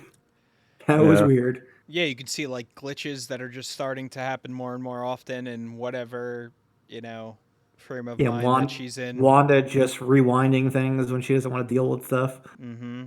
Yeah, they really played into that, how it's obvious she's crafting this world to be exactly what she wants. Yeah, it's like her alternate dimension or something like that. And then she just throws back the girl into the real world at the end. I mean, all the people in it for the most part, we're assuming are dead, right? No, I don't think so. I think they're just people that got pulled in, like her. I don't think Vision's the only dead. Vision's the only dead person. I think so. So too. I got strong Twilight Zone vibes with the little kid that teleports people into the cornfield. Yep. I don't like you anymore. It's to the cornfield with you. Yeah. Yeah, I What mean, was that? Does anyone remember? What? The kid from the Twilight Zone? Oh, we watched that on New Year's Day this year. It's I don't even remember what the episode's called. Yeah, I mean, that's funny you said that though, because it reminded me of that episode too, because they all like go along with whatever, like don't want to make the kid pissed off, so they're just like, yeah, we love you, like you're the best. Yeah, it's called It's a Good Life. Yeah. With the little kid, and the one guy gets drunk, and he's like, "I don't like you anymore," and he turns him into a Jack in the Box. Yep. Yeah. Yeah, it felt like that. Where like, I thought I got the impression that these were all people that were pulled in, especially with the whole. God, what was it? I don't know why I can never remember her name. The one that gets pushed out. Monica Rambeau. Yeah. She's the when they little were girl from yeah, when Agnes and Herb were like talking and they were like, she doesn't have her own house, like she doesn't belong here. I was like, oh shit, like these are people that made me think like, all right, these are people that have been like pulled in somehow. And they could tell that she wasn't like one of the people that were actually pulled in, that she like snuck into got in. Yeah, she had the sword. Yeah. sword look. And that's been coming out through. That's in every single episode I've seen. Yeah. That, I think. Yeah, there's been sword logo. It was on the helicopter. Yeah, they're trying to infiltrate and trying to break her out of whatever she's in. Sword's like a shield. They're like a subsidiary. Yeah. Yeah, so they're involved. We've been getting constant Hydra stuff with the Yeah, we got the last one, Hydra commercial this Yeah, week. that was great. So the soap. we've got Hydra, Strucker, and Stark so far. Yep. And even the So watch had the Hydra. Well, what logo I on didn't it. realize, but I thought this was really cool, even though I didn't pick it out. But the name of the soap in the last commercial, that was a nod apparently to Agents of Shield. So I thought that was like really cool. They're really like pulling out all the stops with like Easter eggs. They're going to like all different corners of like the MCU. And I think that's awesome. They're just having fun with like what they're connecting. Yeah, it sounds it plays exactly like a show that they were just having fun with doing. And I'm glad that they're doing stuff like that. Even Loki looks like a show that they just had a blast making. And they should be. This is the time to do it. You got a weird TV show that you can throw together and just have some fun with it. What I like, sorry, go ahead. I was gonna No, say, what I Murph, go. liked the most out of the episode was finally like acknowledging Pietro and like his death in Age of Ultron, Yeah. because they really have not talked about him at all since that movie. Mm-hmm. So her like finally like seemingly starting to grieve on camera, and acknowledging like the twins and I was a twin, and all that. I thought that was pretty neat. Her performance in that scene was so good. So good. She's killing it. No Yeah. matter what they're having her do, she's just incredible. And I know like I think Kevin Smith made like a comment about it that like he was like Grammy for Elizabeth Olsen. Kevin Smith makes a comment about every I Marvel know. thing. But that was one that I like after I saw it I was like damn, like that scene was a standout performance. Like she's been great. Both of them have been awesome together, but that scene in itself was it it was fantastic. Like just her delivery and the way the way it played out. I thought it was really well done. And she was intimidating as hell with Rambo. Like after she like, yeah, she was creepy. Like when she's like, "You're not supposed to be here," So like, all pissed off. do we think we're gonna get Quicksilver? Like obviously not. It's gonna be in her imagination. It seems like, but do you think we're gonna get like a cameo from either one of them? Aaron Taylor Johnson, is that his name? Yeah. Yeah. Or Evan Peters? I think it would be Or nice both? if they brought Aaron Taylor Johnson back just 'cause okay. they could. Time's both going of real. them. Time's going really fast. She's got twins. They're both boys. They could be both of them. Oh yeah, they grow up to be both of them. Yeah, they That could would do be it. kind of funny. I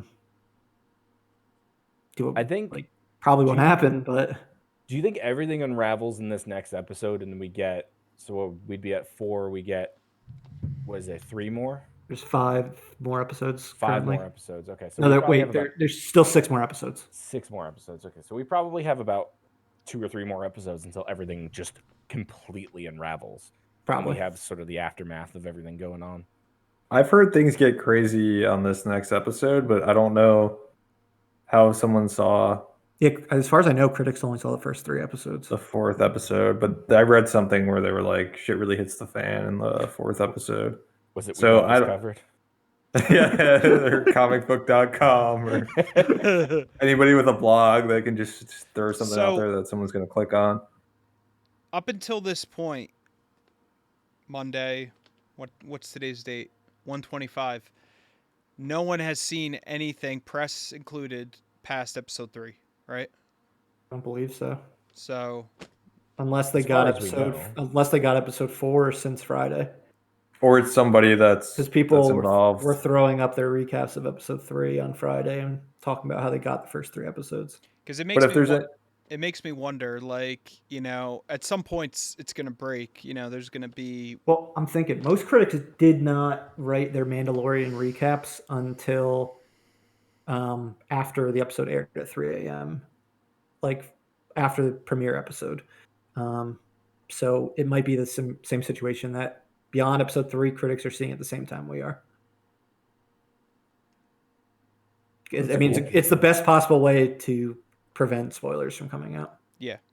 I wouldn't be shocked if they maybe gave early access to a couple people, but clearly a very, very select few people that Yeah, who are are known for signing keeping like secrets. signing major NDAs and shit NDAs, like yeah. Yeah, that. 'Cause there's I'm- like a Mickey Mouse in their house with an AK-47 standing next to him the whole time. Because now I'm starting to think that this is gonna like the ramifications of whatever happens in the next 5 episodes is gonna end up like blowing up, social media, the internet, and all that. Like it just It seems could like very well could be. it just seems like something is gonna be, and they're hoping that it does that, so it can be viral marketing for whatever they're gonna be doing going forward. It just seems like that they're building to something. Which is, I don't even know what. I mean, I don't know if like Mephisto. What I mean, there's To a so many. There's so many madness. characters that, yes, but there's so many characters that they could introduce. Yeah, it's interesting. I've wondered if the characters that are in this, like, I got thinking when I thought they were all prisoners that, like, why would they all be prisoners? Like, are they all magic based? Like, do they all? Because you mentioned what was it, Agnes? She's a Is witch. it, she's a witch that has magic based power. So I was like, all right, well, if Wanda and the witch are there, are there more? But that's the great thing about these weekly episodes is that you could just like sit around for a week trying to think about It's like Lost what's back. going It's on. like shows like Lost back in the day and things Yeah. like that, where everyone just theorized and went on Reddit or whatever message boards and coming up with crazy ideas for I mean, speculation. you can argue that like Magneto's gonna pop up, like that they've been putting Easter eggs in there for him. Yeah, it's I there's don't a think they're gonna million. Magneto. It's her I father. think Probably that not. would be, yeah, but But that would be it doesn't work in this too much. timeline though, because Does in this it? timeline, We don't know. In this timeline, she has a dad who died in Sokovia, and she didn't have powers until Goen just struck her. She wasn't a mutant; she was just a Yeah, miracle. they changed everything because they didn't have. They changed her complete Yes, then. backstory. Yeah, with the exception of having Quicksilver as a brother. But he was just a dude. Yeah, he was exactly the same as Yeah. her. It'd be great if we got Magneto. I don't think we're gonna get Magneto. Doctor Strange, I could see popping up in this show though. Maybe. I think Evan Peters is probably the closest thing we get to connecting anything to do with X-Men. I think that would be pretty funny if they just popped up and he said something and then just zipped out. Yeah. It's got a lot of ways it can go. It's going to be a wacky ride. The next. I hope they already keep. forgot how many episodes. I So hope next, they. 5 I weeks. hope they at least make it to the 5.5 '90s. weeks. I hope they at least make it to the '90s and do like a Full House, Full House type of episode. Yeah, I mean, I feel like that's logical for them to get through the 80s, get through the 90s, and then just like it can all completely fall apart. I hope so. So we're But at right the now 70s at this point. we're like mid 70s, the Brady Bunch.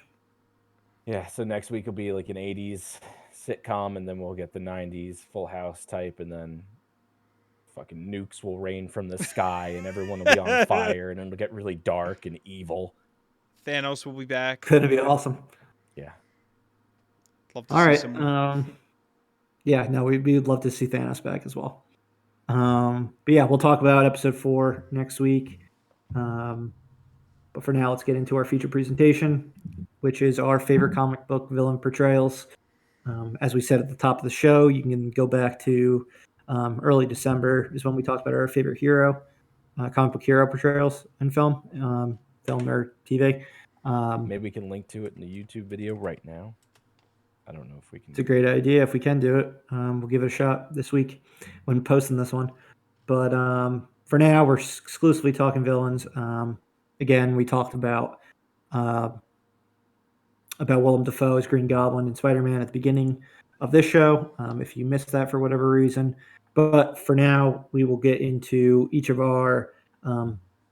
We each put down 3. I mean, there definitely is some overlap. There would have been some overlap if we allowed overlap. Yep. So we'll let each person explain their picks and things like that. And obviously, all of us will jump in to talk about these because everyone had some fantastic performances on their lists. Corey, would you like to start? When you can start with your most non-traditional comic book one. Yeah. I went with Scott Pilgrim versus the World. So a lot of people, they might not know that this was comic book, manga, type of uh setting. It was a book beforehand and, transferred into a film. So Jason Schwartzman's character, Gideon Graves, he's the main villain, the main ex-boyfriend, the last ex-boyfriend of Ramona Flowers. Um, I just thought that he, from reading the books, like he was able to just nail the character perfectly. Um, he's not in that much of the movie. He's not even really in that much of the book, but the way he represents the character and for the plot to drive forward the plot is awesome. Like he does such a great job. And I remember when the movie came out, I don't think the last volume of the book was out yet, so no one really knew how the story was actually going to end. And the movie was gonna show the ending of the of the story first. So it was a cool way to to kind of see how that whole story ended. But Jason Schwartzman, like I've never really seen him as a villain personally.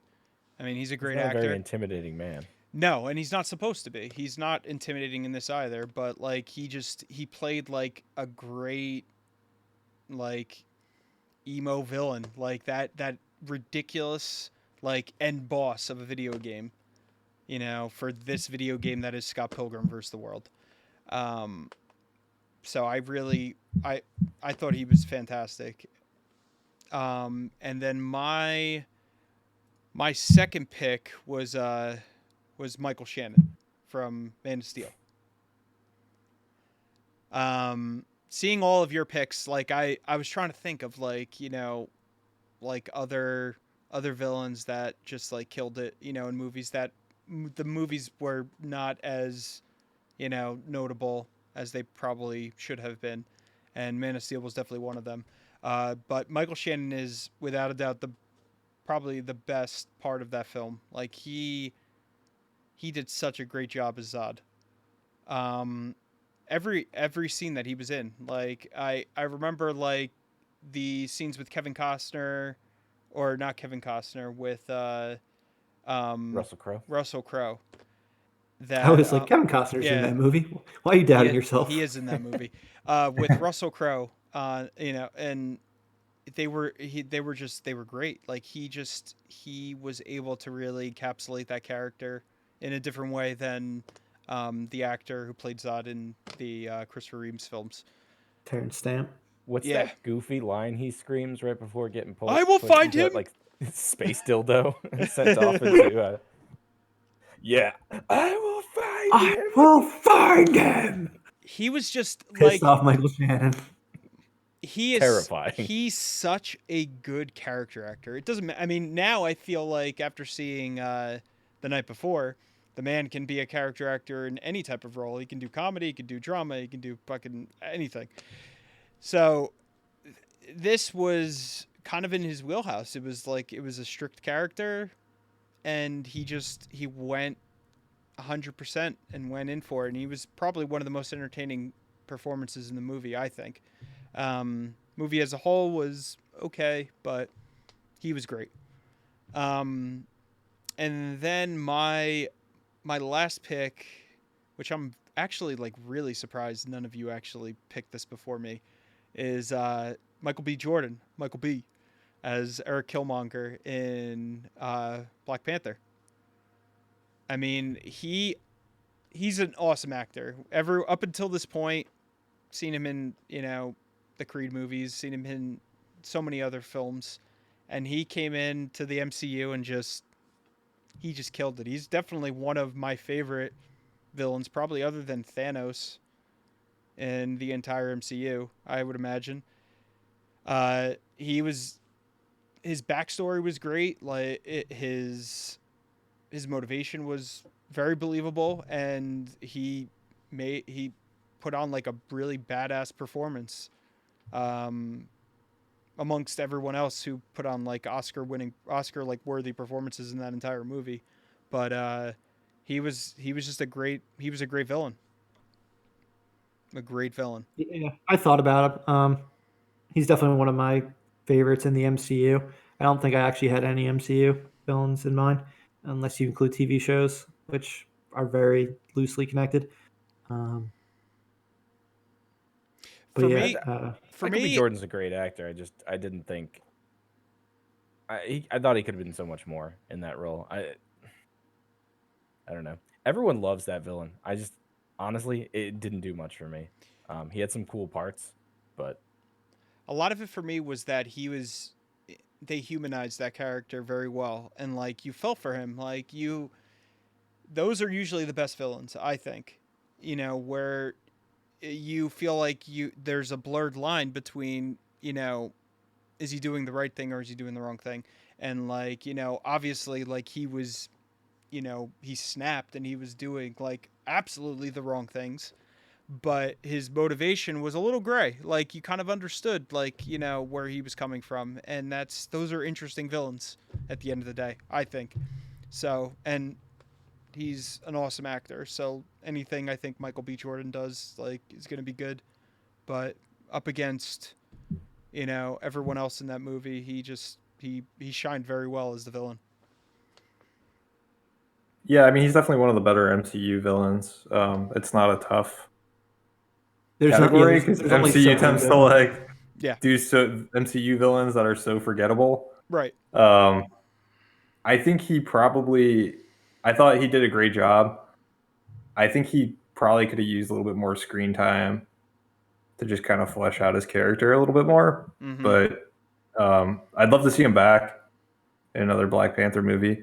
I think not if they just ended it with Black Panther, it would be kind of a shame because I think there's still a lot more you can do with the Killmonger character. Mm-hmm. So sure. we'll see. Hopefully he comes back. I guess he's like technically dead. He's dead. No one's dead in comic books though. That's true. Also, That's the other thing that MCU. they can just drop some fucking blue goo in his mouth Sprinkle or some something. fairy dust on him. He's good. He'll be as right new. back. He's good as new. What's MCU's obsession with killing off villains? Bring them Is back. Is that a thing they do a lot? Mm-hmm. Oh yeah. They kill a lot of them. No one did it more than the old Batman movies. That is true. Yeah. No, Marvel villains have a very short shelf life.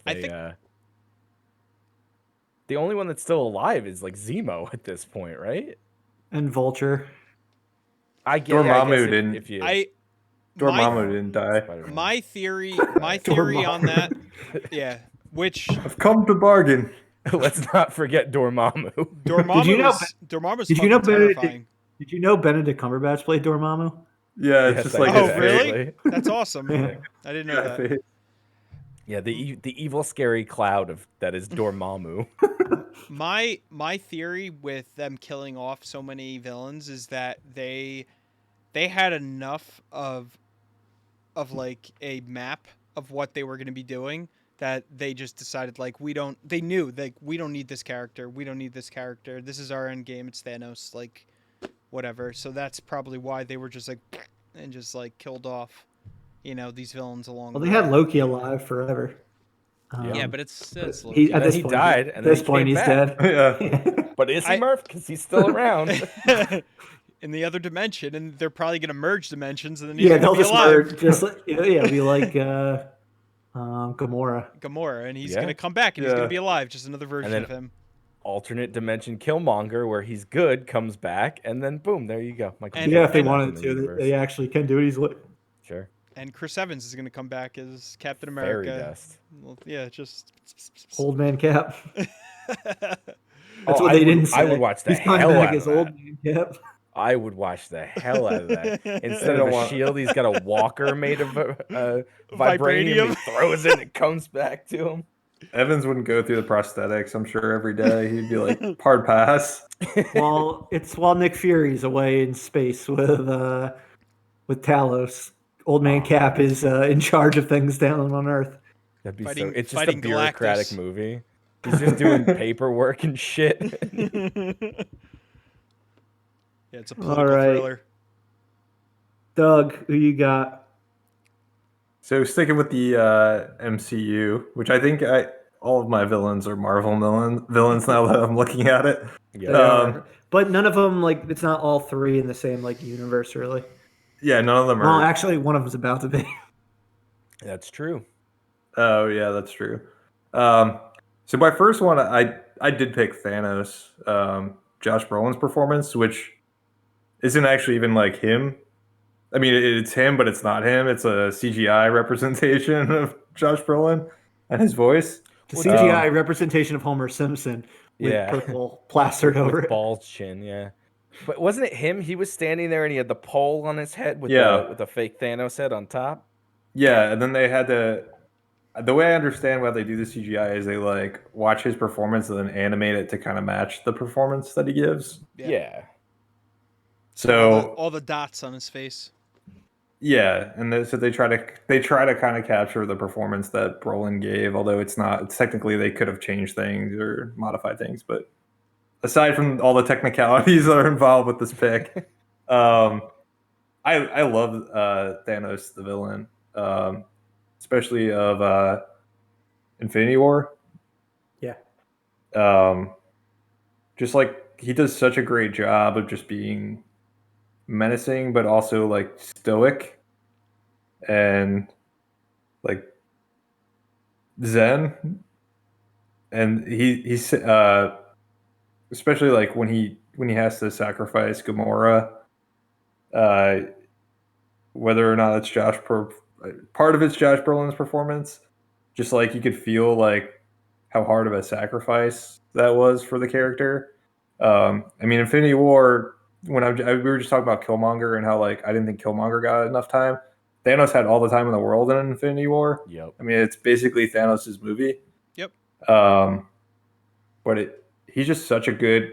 I thought that Brolin does such a good job of portraying that menacing, larger than life character, but he's also like super zen and driven to just like his one ultimate goal, which is to snap away half the universe.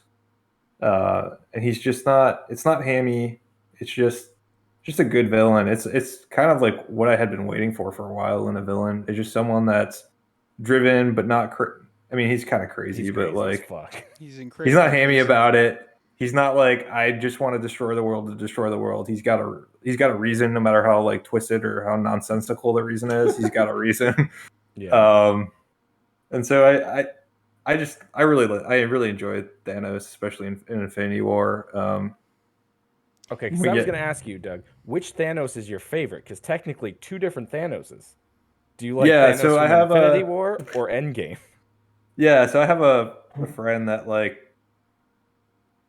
thinks that the Infinity War Thanos is like Thanos the hero, and he goes through like a hero's arc, which I don't necessarily agree with, but He's no Billy Zane in Titanic, man.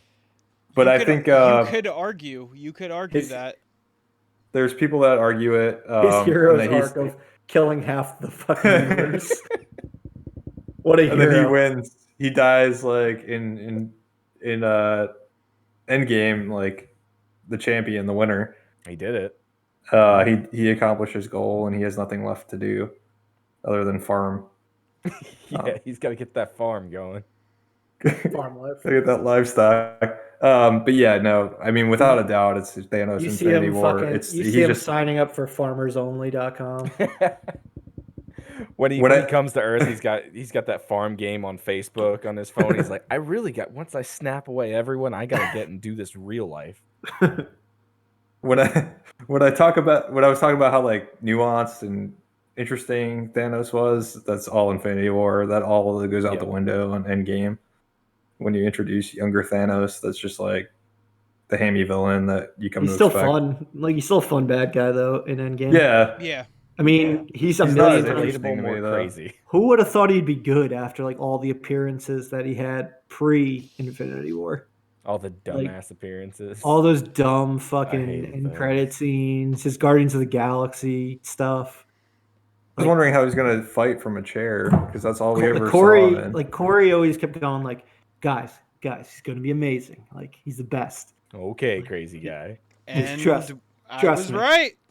I was right. And, Actually, and I was. everything they kept putting in front of us was pure shit. And then Infinity War. I was actually incredibly anxious for probably about 6 years or 5 years, whatever it was, because I'm like, they're gonna fuck this up, and if they do, I'm gonna be very upset. But they didn't. Thankfully, it was above my expectations as a fan of the It's comic. definitely above my expectations. They had a lot to deliver after hyping up a villain for the last Yeah. 10 years or whatever it was. What's cool about Infinity Gauntlet is Infinity Gauntlet is basically Thanos' quest to get, all the gems. And there's a story before Infinity Gauntlet which has to do with how Thanos gets all the fucking gems to become omnipotent. And they basically did that in their own way. And I thought that was like mind-blowing. And, Endgame was not as good, still amazing, but not as good. But, like, Infinity Gauntlet blew my fucking mind because of that. Because they did it in a way that was different than what I was expecting. Like, and it made sense in the MCU. So, like, I completely understand and completely get that they, like, probably worked on this, like, this part of the script for fucking forever. Like, to make sure that it was perfect, because they knew people would probably have like a goddamn aneurysm if they, fucked it up. So it fit very well in what they were building up. But it was, like an abridged version of like Thanos' quest, how he fucking got the, all the gems for the gauntlet. But it was a little different than what he did in the comic, which was cool. Yeah, I agree. This is a cool dude. Just trying to help you out. Unless you're on the wrong side of the snap. He's just trying to save the world, man. He's good. So I went to.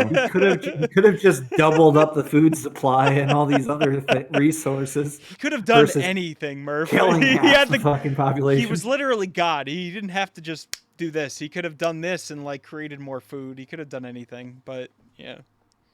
Kind of a dick. Massive dick.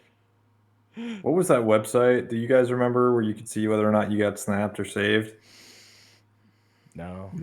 I'll definitely get snapped. I have terrible luck. Yeah. You guys didn't. They did it on Reddit too for the longest time. You got banned. Yeah. You got banned from this certain subreddit if you got snapped, and you got So redirected to a different subreddit. There's if you just Google "did Thanos kill me?" There's like a website that you just click on it. I died. I was spared by Thanos, so I was I slain by figure it out. Thanos for the good of the universe. but it's slain kind by of fun. Thanos for the good of the universe as well. So just chilling coming at you live from the Soul Stone. So it may just be me and Corey here. What's left from the brief film? I don't know. Corey, I think I would die too. Did you make it, Corey? All you have to do is go click the website. We Yeah, gotta you find just gotta out whether click it's it. just We Doug. If it's just Doug, then he's hosting the rest of the episode by himself. Did Thanos kill .me? That's it. Yeah, Let's see. it'd be funny if we had done it and like the picture just like dusted away of like JP and Murph. Now everyone's Discord thing is fucked up now. Killing it. All right, Corey. Corey's finding out if he's dead or not. I can just sit here and refresh it until I survive. No, it's always the. Oh no, it's not always the. Nah, same. if you refresh it, I'll go Alright. on incognito mode. Oh, I was slain too. it's just Doug for the rest of the It's episode. just Doug. Welcome knew it. to All right. welcome to Avengers Endgame Live Breathe Film. Welcome It's to just Doug. Live Free Film with Doug. That's why I don't play the lottery. All right. I mean, technically, it's better odds than the lottery, though. Yeah, That's true. Let's do 50-50. All right, I think that's unless anyone else had anything else to say about Thanos. No, we talked He a lot almost about made him. Corey's heroes list back in December. So Mhm. Yep. That's true. He probably doesn't belong on the villain list. Here's the hero of the Marvel movies. Well, probably a lot shorter for me is my next performance, which is Alfred Molina as Doc Ock in Spider-Man 2 of the Raimi movies. Um, when we were just talking when we were talking about Green Goblin earlier, and we talked about how he didn't do a good job of portraying like a normal human being. I thought this was where like Alfred Molina shined. yeah, Is you could see like the He was humanity. I mean, a he was just like legit mentor. yeah, legit mentor, legit like good guy that just like happened to have these robotic cans murder that arms. Yeah, that made murder him, arms that fucking made him a maniac. that made him a There go my maniac. arms, murdering again.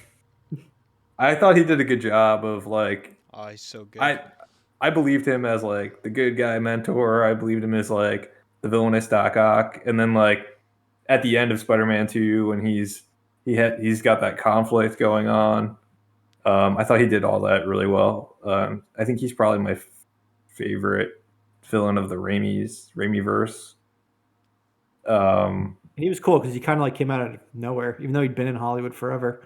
Like, I don't think any of us knew who Alfred Molina was at the time of casting. And then you're like, oh wait, he's in the opening scene of Raiders of the Lost Ark, like fucking yeah. nearly 20 years earlier, I don't know. I over remember 20 him, years earlier. I remember him from Boogie Nights in that one scene. Well, yes, now I know him from Boogie Nights. Amazing scene. But yeah, that performance was fantastic. He's got some zingers too, like in Yeah. that bank robbery scene. He's got some good one-liners. Yeah, he's throwing his one-liners like Joel McHale. Isn't he in the bank? Yes, he's the guy that denies them the loan. Joel McHale, such a dick. Such a dick. Across all Um, universes. And yeah, then Raimi's villains just went downhill after Spider-Man 2, unfortunately. Well, yeah, 'cause, I mean, Spider-Man 3 was a fucking dumpster fire. yeah, you had the Topher as Venom, which was Hey Parker. You had Hey Parker, and then you had the pie, so good. So good. And then I just want to save my my daughter. My daughter, she's she's My sick. daughter, sick. It's She's sick. okay. My daughter, she's sick. And I And also they- killed your. I also. Yeah, killed your uncle. I also retconned your uncle's death. So fucking stupid. I love Thomas Hayden Church though. Man, what a bad Yeah, character. I mean the movie's mildly amusing for how bad it is. Oh yeah. All right, and Doug, what was your last pick? My last one, sticking in Marvel, but going to a now defunct TV show universe. TV universe. Vincent D'Onofrio. Yeah, Kingpin, the big man. What a fucking awesome performance. To me, he makes that show what it is. He's just does such a good job as a villain. He's such an imposing character. They did it right. They didn't fucking kill him. They let him come back for multiple seasons. I mean, That's he's what still made- alive. Yeah, I mean, talking about like how we've talked about Daredevil before with season 1, 2, 3. But yeah, like season 3 is awesome because like he's still around. He's still like this force. He's had the way they do the physicality of that character and like the fight scenes when he's fighting Daredevil and he's just like a force Yeah. to be reckoned with. And that's one of those movies that are just like fighting choreography that's just done really well. Because Daredevil relies more on like the speed and D'Onofrio is just like this fucking powerhouse. So I love the fights between them, but the performance is just awesome. And he's just another such an one. imposing character. He's another one that's been betrayed by multiple people. I mean, live action, and then Spider-Verse was massive, and Kingpin was in that. So Yeah, you I was had, actually what, gonna have to put Kingpin on my list to combat Doug and put Michael Clark Duncan because so fucking good. The original Kingpin. The absolute best part of that movie was Michael Clark Duncan. As Wait, So- it wasn't Bullseye? no. So, correct me if I'm wrong, because I'm not looking at anything right now, but Kingpin in Spider-Verse was Nicolas Cage. No. No? Liev It was Schreiber. Liev Schreiber. Liev Schreiber. Nicholas, Okay. Nicolas Cage was Neo, Noir. Oh, Spider-Man. Noir Yeah, Spider-Man. Noir. Okay. But yeah, I mean, this is probably up until like Thanos, probably my favorite Marvel villain live action was Vincent D'Onofrio. So Makes sense. yeah, I just thought he did a really good job. He does. I hope they bring him into the MCU, like official, at some point, because both him and Charlie Cox were great. He'll The be entire cast Spider-Man of 3. Daredevil was great. Yeah, exactly. Fucking Should. everyone else on Earth. They'd be stupid not to, honestly. I'm in Spider-Man 3. Just found out today. Wow, congrats. Yeah. Yeah. Thank you. Nice, man. I'm playing both universe versions of myself. Is Tom Holland going to be in this Spider-Man movie? That there will be Spider-Man in this Spider-Man movie. It's like Tom Holland is actually not reprising his role in this film. The old bait and switch is going to be like Godzilla. They're going to kill off Tom Holland in the first couple minutes of the movie, and then you get stuck with Andrew Garfield again. I would be okay with that. There'd be like a that. there'd be a subsection of Twitter that would be like going mad, happy. Like I'm not don't on get it. Twitter. I'm not on Twitter. What is it, but like I'm- 17 people that live in a basement? yeah, I That think would they're love they're that to happen. They're like fucking tweens that are obsessed with Andrew Garfield, Emma Stone, and Weird. Spider-Man. I like. Sorry both if of you're them. listening, people. Corey's Sorry. like, I am one of those tweens. I have one of those fake-looking accounts. I liked that. I liked Corey their performances. masquerades as a 13-year-old boy on Twitter. I liked Andrew Garfield Fucking a lot. loves Andrew Garfield. I liked him. I thought he was good. All right, He's creepy. JP, let's hear your picks. Hey, I double dipped on Batman. That should be absolutely no surprise to Ooh. anyone. What is this? Our first Batman of the day? Yeah, I First think this is Batman the villain? First Batman of the day. All right. I went with Michelle Pfeiffer in Batman Returns because it's basically just her movie. Not Sharon Fantastic. Stone. What? Catwoman. Sharon Stone. That was Halle Berry. That was Halle Berry. I mean, Sharon. Moving on. Sharon Stone was the bad guy in the Catwoman movie. Still a Catwoman movie though. But Halle Berry was Catwoman. Ooh.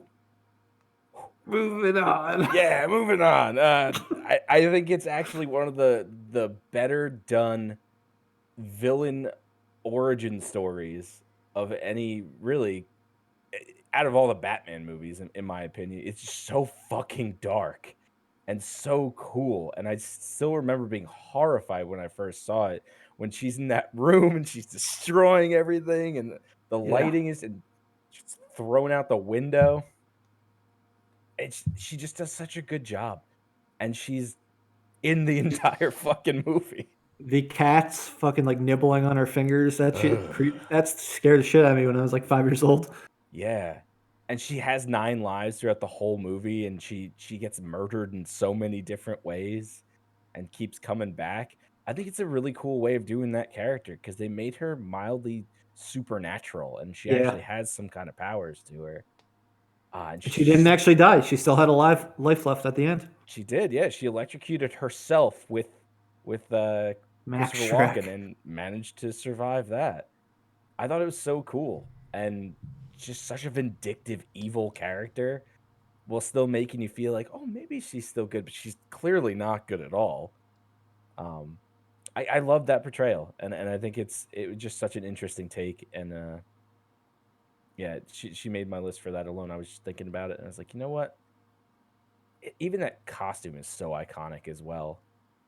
Yeah. So well done. And I was thinking, between her and Danny DeVito, they're both really good in that movie as villains. But she definitely takes it to another level. All three Burton villains are fantastic. And if you want to include Max Shrek, even, I mean, I think you can. He's great in it. He had 4 great villains. He did a very good plotting businessman in that movie. Yeah, that movie's all about the villains' returns, and they all represented a side of like Bruce Wayne, which was neat. Like the businessman, the the orphan. crazy person in a black suit running around. Exactly. That's the third Almost call side. him the orphan, yeah. The more and more, the older I get, I think the more I really enjoy and respect Batman Returns. Yeah, it's incredible. It's a very good movie. It has Christmas- nothing to do with Batman, though. Christmas classic. It's a great Christmas movie. Shut up, Doug. We only have these arguments in Q4. Yep. Along with Die Hard. Gonna have to Great save Christmas that for film. next year. I will remember that. And then Yeah, I was gears- close to including her as well. Yeah. Who's your second? Switching gears, I went to the newer Batman universe, and I picked Cillian Murphy, who played Scarecrow, which is my all-time favorite Batman comic book villain. And I think he did such a good job bringing that weird, over-the-top character into a very real-world setting. And he's not a very physically menacing human being, but just the way he delivers his lines in those movies is just so off-putting and so true to the character. And I absolutely love it. I remember back in the day when this movie came out, when I got it on DVD, I would go back and I would specifically just watch the Scarecrow scenes because I was so in love with that character. It was everything I wanted, and I wanted more. And I know we got snippets along the way in the in the rest of the trilogy, but it just wasn't enough for me. I thought they could have brought him back and really done some good stuff with him. He falls off a little bit in the second movie. He's a little uncharacteristic in the beginning of The Dark Knight, but I like that they bring Yeah, I him back. attributed to it that he's still kind of fucked up from like the toxins at the end of the first movie. Yeah, his send-off in the end of the first movie is so cool because unlike the Marvel movies, now you have this villain that persists, and he's a constant throughout all 3 of those movies in terms of villains. I just think it's neat. I really like the mask that they had for him. I like the way that they made his fear toxin part of kind of really like it's the spine of the entire first movie in terms of plot. Oh, yeah. I just even the way they film the fear stuff is very cool. And he's right up there. It's a close, 1 and 2. I don't think any of these are really particularly ranked for me because the next one is probably not the best I've seen, but it's such a memorable performance since Jake Gyllenhaal as Mysterio. I think for me, I know Corey said that having a villain that you can relate to is something that works for him. I like villains that are just flat out fucking evil. Like there are no redeeming qualities of Jake Gyllenhaal in Far From Home. He's just a fucking asshole, and he's out to just ruin Spider-Man's life and ruin Tony Stark's life, and he's just such a backstabbing, conniving bastard. And they do such a good job of building him up to be like maybe he's actually good this whole time, and you realize nah, he's just in it to fuck you over the entire time. And when he gets it, he's just totally cool with it. And you see him go off the rails more and more. He's willing to kill his own people, even though the one drone wasn't loaded. I really love that villain. I liked how he's like definitely fucking bad guy. But even like when like he doesn't want to kill Peter, like he clearly like enjoys like mentoring him, his company. Like when he goes to the one guy, he's like, "You're responsible for me having to kill Parker now." Yep. But then obviously he's a bad guy if he's gonna kill this teenager and all of the teenagers' friends. Yeah, he's a fucking sociopath. He has to kill him at a certain point, and he's just like, oh well. Yeah, those are the villains I love because they're so unpredictable, and you're like, oh, he's got a shred of humanity in him, and nah, not really. No, he doesn't. He just found a way to justify murdering a teenager. So he really can't be saved. The way they the reveal of him was so good. Yeah, so amazing. The way they did Mysterio's just like different scenes where he was like trying to put Spider-Man under. Oh, that fight with Spider-Man was Yeah. so good. Where he was trying to put him under, like his spell and stuff like that, like was so good. Like they did that like perfectly. That because everyone who knew the character knew that was going to happen in some way, shape, or form, but how they did it was perfect. It was really well done.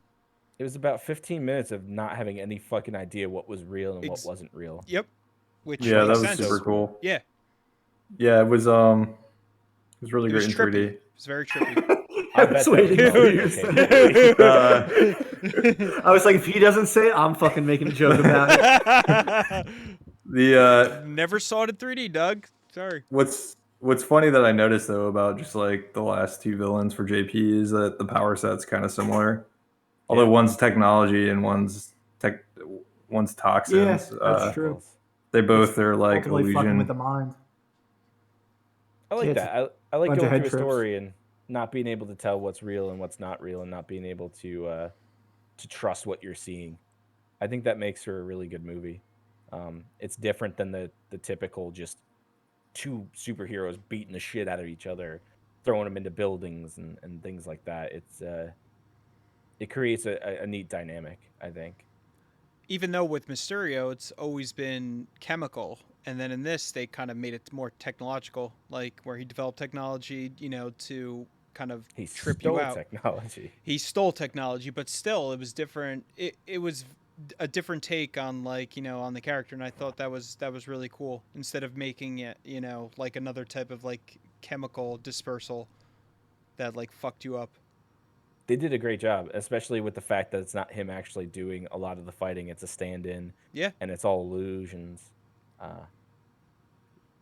I couldn't not put him on there. That was such a good villain. I think in recent memory, that's easily my favorite villain that they've done in the Marvel universe. Well, Phase 3 had great Marvel villains, universe. and Yeah. like in comparison to Phase 1 and 2, Phase 3's So villains were much better. fantastic. Oh, yeah, So night and much day. better. Just all around, like Kurt Russell, Michael Keaton, Jake Gyllenhaal. Wait, yes, was Homecoming Phase 2? Wait, was that 2 or 3? That was 3, right? 3. Yeah.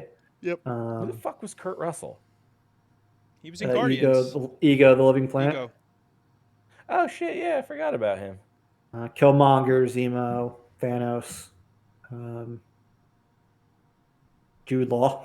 He was okay. Is that right? Yeah. And who was the bad guy in Ant-Man and the Wasp? Walton Goggins? Yeah, More or less. He wasn't great. it's a crap movie. So they were like 75% good, which was much better when they were Well, like no. 0% good. In Ant-Man and Phase the 1 and Wasp, 2. it was kind of that chick. What was her Oh, name? Ghost. Ghost. She was Oh, more of the yeah. main villain. She was forgettable though. She could have been so much cooler. Whoever Yeah. that was. That was Yeah, a but- forgettable movie.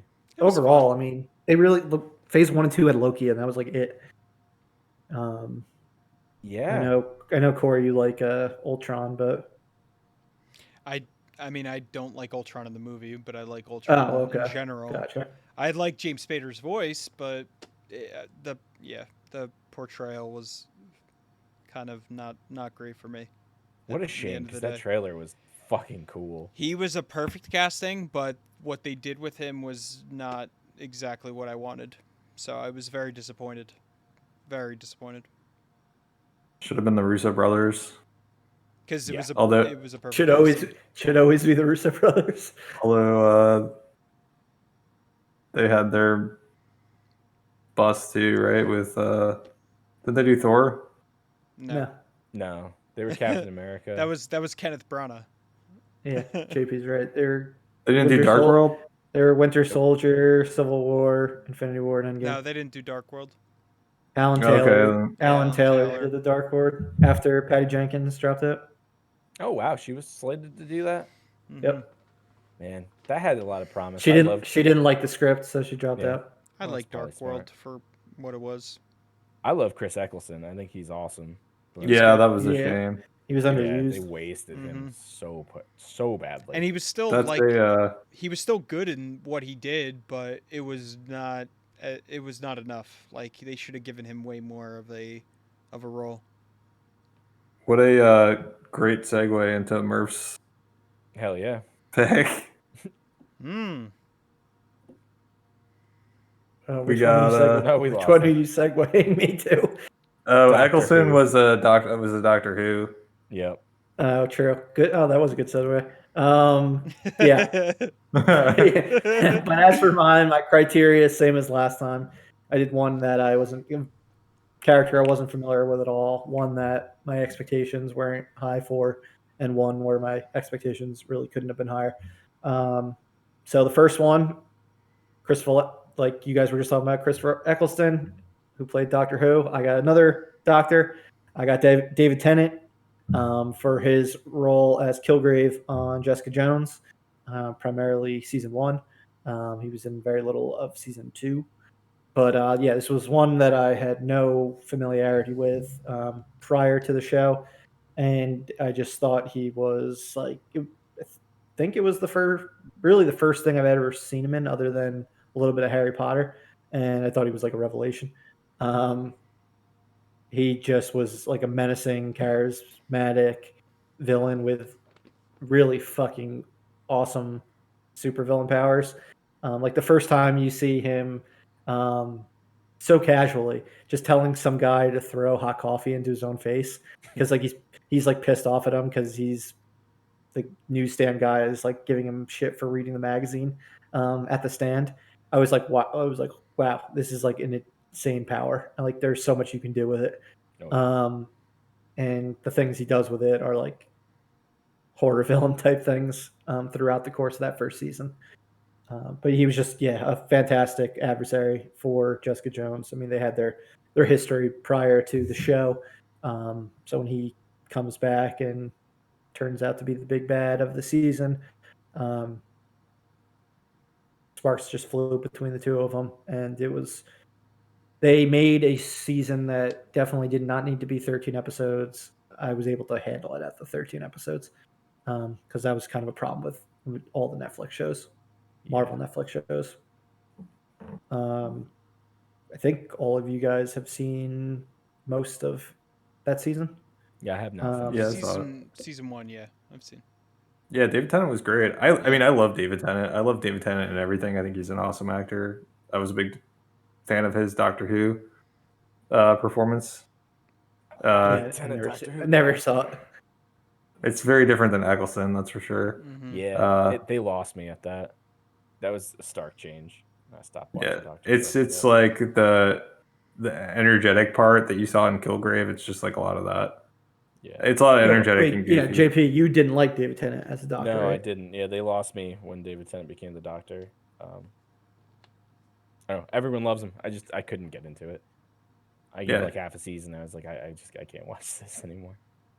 It's definitely a very different performance than Eccleston. Eccleston's very like serious. But yeah, I thought he was good in he's definitely like way more toned down than he is in Doctor Who with Kilgrave because he's a villain. But yeah, I thought he did a really good job. I thought, like you said, the power set super fucking dangerous. Telling people to like just point a gun at their head. Yeah, that'd get real intoxicating real fast if you had that power. Yeah, and you could tell like this guy has been very intoxicated by that power and just is so used to like getting everything he wants. Like getting everything. Yeah, just like the unlimited power that he has. So yeah, I thought Dave. Do you think that's one of those powers where you can't possibly be a good person if you have them? It might be. Yeah, probably. It just feels like that. It really like tests your ability to be a good person. Mm-hmm. Yeah, you'd have to exercise like a lot of restraint. Yeah, with having complete control over absolutely anyone. That's dangerous. It's bad news. That's bad. The one thing I loved about his representation of the character, because I loved the Jessica Jones comic. It was awesome, short, but it was fantastic. And going into, I remember when this show premiered, like I read the comic already, so like my bar was set very high in a lot of different respects for a lot of the characters, and he just like completely just blew the doors off of my expectations. Like he was fantastic. Exactly what I was expecting in so many ways.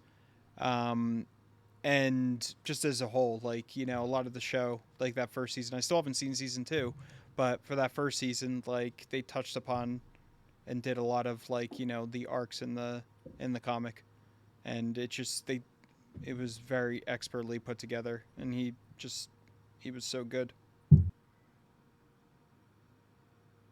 All right, and then my number 2 was one that didn't have the highest of expectations for because I did not find Ian McKellen as Magneto to be like thrilling throughout all 3 movies previously. Son of a bitch. Uh-oh. I know Doug had him as on his hero list for some reason. Um, when he was the clear villain in fucking the entire trilogy. It's a matter of perspective. And then I also perspective on genocide. I also have Magneto as my villain when you could say he's more heroic in this trilogy or Oh, God, yeah. quadrilogy than he is in the original movies. But yeah, no, I thought Michael Fassbender as Magneto was just a complex badass in these movies. When he's hunting Nazis in the beginning of First Class, all the way to him controlling the coin that goes through Kevin Bacon's head. Sebastian Shaw's when he finally like accepts that like he's all about like I'm a evil mutant, god, yeah. mutants being the superior species on planet Earth. It was just a great arc. Um, they do they definitely do have a similar problem as the um, uh, original trilogy, where he kind of like waffles back and forth between good and bad too often, which is annoying. I feel like in the start of the third and fourth movie, it's a very similar situation where he's like just trying to get away and be a good person, and then they get to come and attack him for whatever reason. Something happens, and then he goes into like villain mode again. Yeah. But other than the fact that the 4 movies dipped in quality every single time for the most part, I thought his performance was always stellar. So that was why I had him included. And then my last pick is pretty obvious. We all 4 of us can absolutely talk about this one because all 4 of us love his performance, and the entire world fucking loves his performance. It is Heath Ledger as the Joker in The Dark Knight.